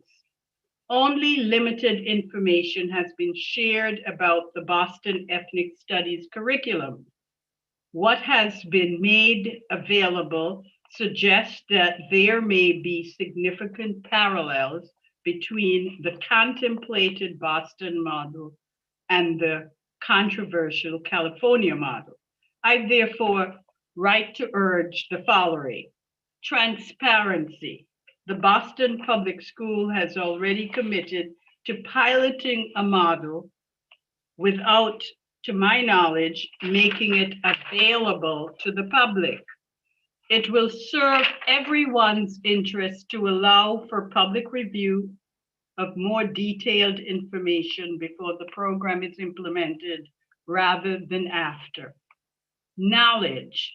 There are many excellent models for ethnic studies education. If it has not yet done so, the Boston Public Schools should undertake a comprehensive survey of existing programs and provide an informed assessment of which model will be best suited to the Boston Public Schools.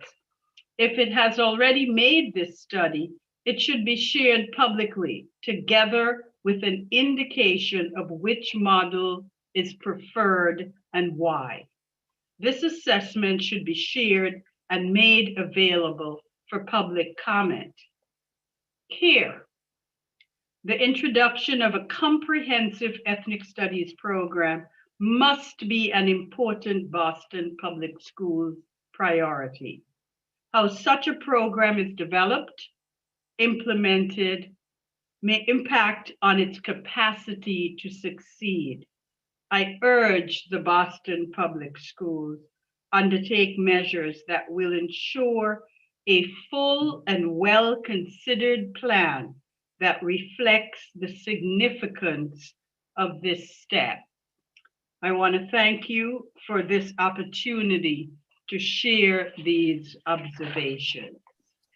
Thank you. Thank you very much, Colette, and thank you everyone for joining us for public testimony. I am going to offer my co-sponsor and Council President Janey any closing remarks. Yes, thank you so much. And it was great to hear from all those who just testified. Thank you for your very thoughtful presentations and comments. I certainly want to thank the previous panel and other members of the Ethnic Studies Now Committee and the first panel. I think this was a very thoughtful conversation, a very powerful, important conversation that we need to continue and to move forward. But again, I want to view this as an important step, a beginning. We've got to do more than just offer elective courses to some students. We've got to do better. And I am deeply grateful, again, to the committee for their amazing work over a 2-year period on a shoestring budget with no shoe to get us to this far. And so it's incumbent upon us to continue to work with educators, to work with nonprofit leaders, to work with our students, to work with parents and caretakers, with administrators, with everyone, with some urgency of moving this forward in a way that ensures all of our young people and all of our educators benefit from this. And so I'm excited and I'm encouraged, knowing that this is a beginning and a first step, that there is so much interest, and I hope that folks will stay engaged so that we can get to a place where I think we all want to be. So thank you, Madam Chair. Thank you again to all of my colleagues, to everyone who spoke and has submitted a testimony. I look forward to continuing this work with you guys. Thank you. Thank you, Councilor Janey. Councilor Bach?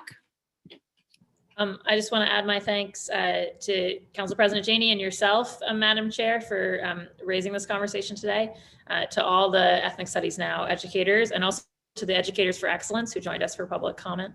I really think that our conversations about pedagogy and school systems are so much richer and better targeted when we've got teachers in the room, even if it's the Zoom room. So thank you to you all, and thank you also to Colette for coming and joining us. And staying through the whole hearing. And I think I just want to echo the Council President in saying, I think simultaneously that ethnic studies is so important, and also that, and I think maybe it helps to just clarify and separate, like we also need like history curricular reform, right? And like that is another piece of this. And that's a sort of central conversation that we need to be having with the district. So I look forward to continuing that. And yeah, thank you so much, Madam Chair. Thank you, Councilor Brock. Councilor Mejia. Yes, I've learned so much all day today. I have to say that participating in the council hearing that Councilor Bach hosted earlier today around historical preservation. I walked in the centennial blah, blah, blah situation. I walked in not really knowing what I was walking into, and I walked out still really thinking about how much work the city of Boston needs to do when we're talking about race. And I kept asking the question about whose history are we going to be celebrating, and who are we talking to inform us and what that's going to look like. And so it's really interesting that I'm ending my day the way that I kind of started, which is really with the same question in terms of who is at the table and who is informing what it needs to look like. And so I'm really encouraged to see the educators in particular who stepped up to design something for the district. And it was a shame that they did not get compensated for that.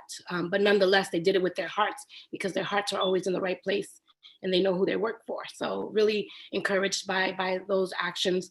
And I think in the true sense of what Colette Phillips said, and it was so great to see her in the Zoom here with us tonight, that we definitely need to be really super mindful about what accountability and a community engagement process looks like. So in addition to creating an opportunity for people to speak, I think we need to look at what has been designed, test it out, and then bring it back for reflection and revisions. Like, we can't just say we did it and it's done. This needs to be something that is ongoing. And we also need to create the system and the process for feedback in a way that it's going to include the students and the parents and the teachers all in that process, because it can't just be the educators. We just need to make sure that everyone who's invested in this conversation is able to contribute to what the reflections and what the revisions of the next iteration would look like.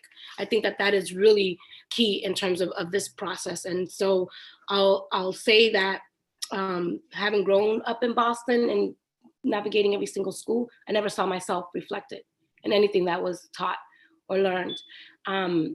And oftentimes working in the education space with parents, curriculum development and issues of who they see being highlighted during Thanksgiving and Christopher Columbus, the parents always said, why are we learning about someone who stole land? And why aren't we speaking the truth? So if this is our moment to right the wrong, now is the time for us to move forward. And I'm so incredibly grateful to President Council Janey. And I'm going to say it once, right? Council President Janey. I'm an English language learner. I always mix things up, but she's the Madam President of the Council. I'm just so incredibly grateful that you brought this hearing to the space, and really grateful for your leadership and your relentless convictions when it comes to racial equity. So thank you for creating space for us to have this conversation. And thank you to Councilor Sabi George for hosting this hearing, and for all those that participated. Thank you. Thank you, Councilor Mejia. And I think on that note, I will share the reasons why I called for both the ethnic studies hearing as well as the curriculum hearing.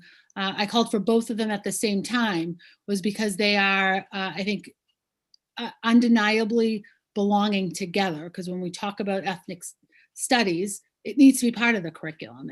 And we also need to look at our curriculum as a whole. That work is so terribly important when we think about our students across the district and their ability to access academics and find their personal achievement, and that we make sure that there is an equitable rollout of access to that curriculum. And I think of that in that first panel, we talked a lot about common and consistent curriculum across all schools, so that students have the access to high quality education across all schools. And a part of that curriculum is why ethnic studies was a part of today's conversation as well, because it is an important component of what we do as a district, and why I've called for those hearings. Again, as a former teacher, as a BPS parent, curriculum is so important, and we need to make sure that we're continuing to review the curriculum that's offered across the district as it exists in all of our schools, and work to improve it. And one way to improve it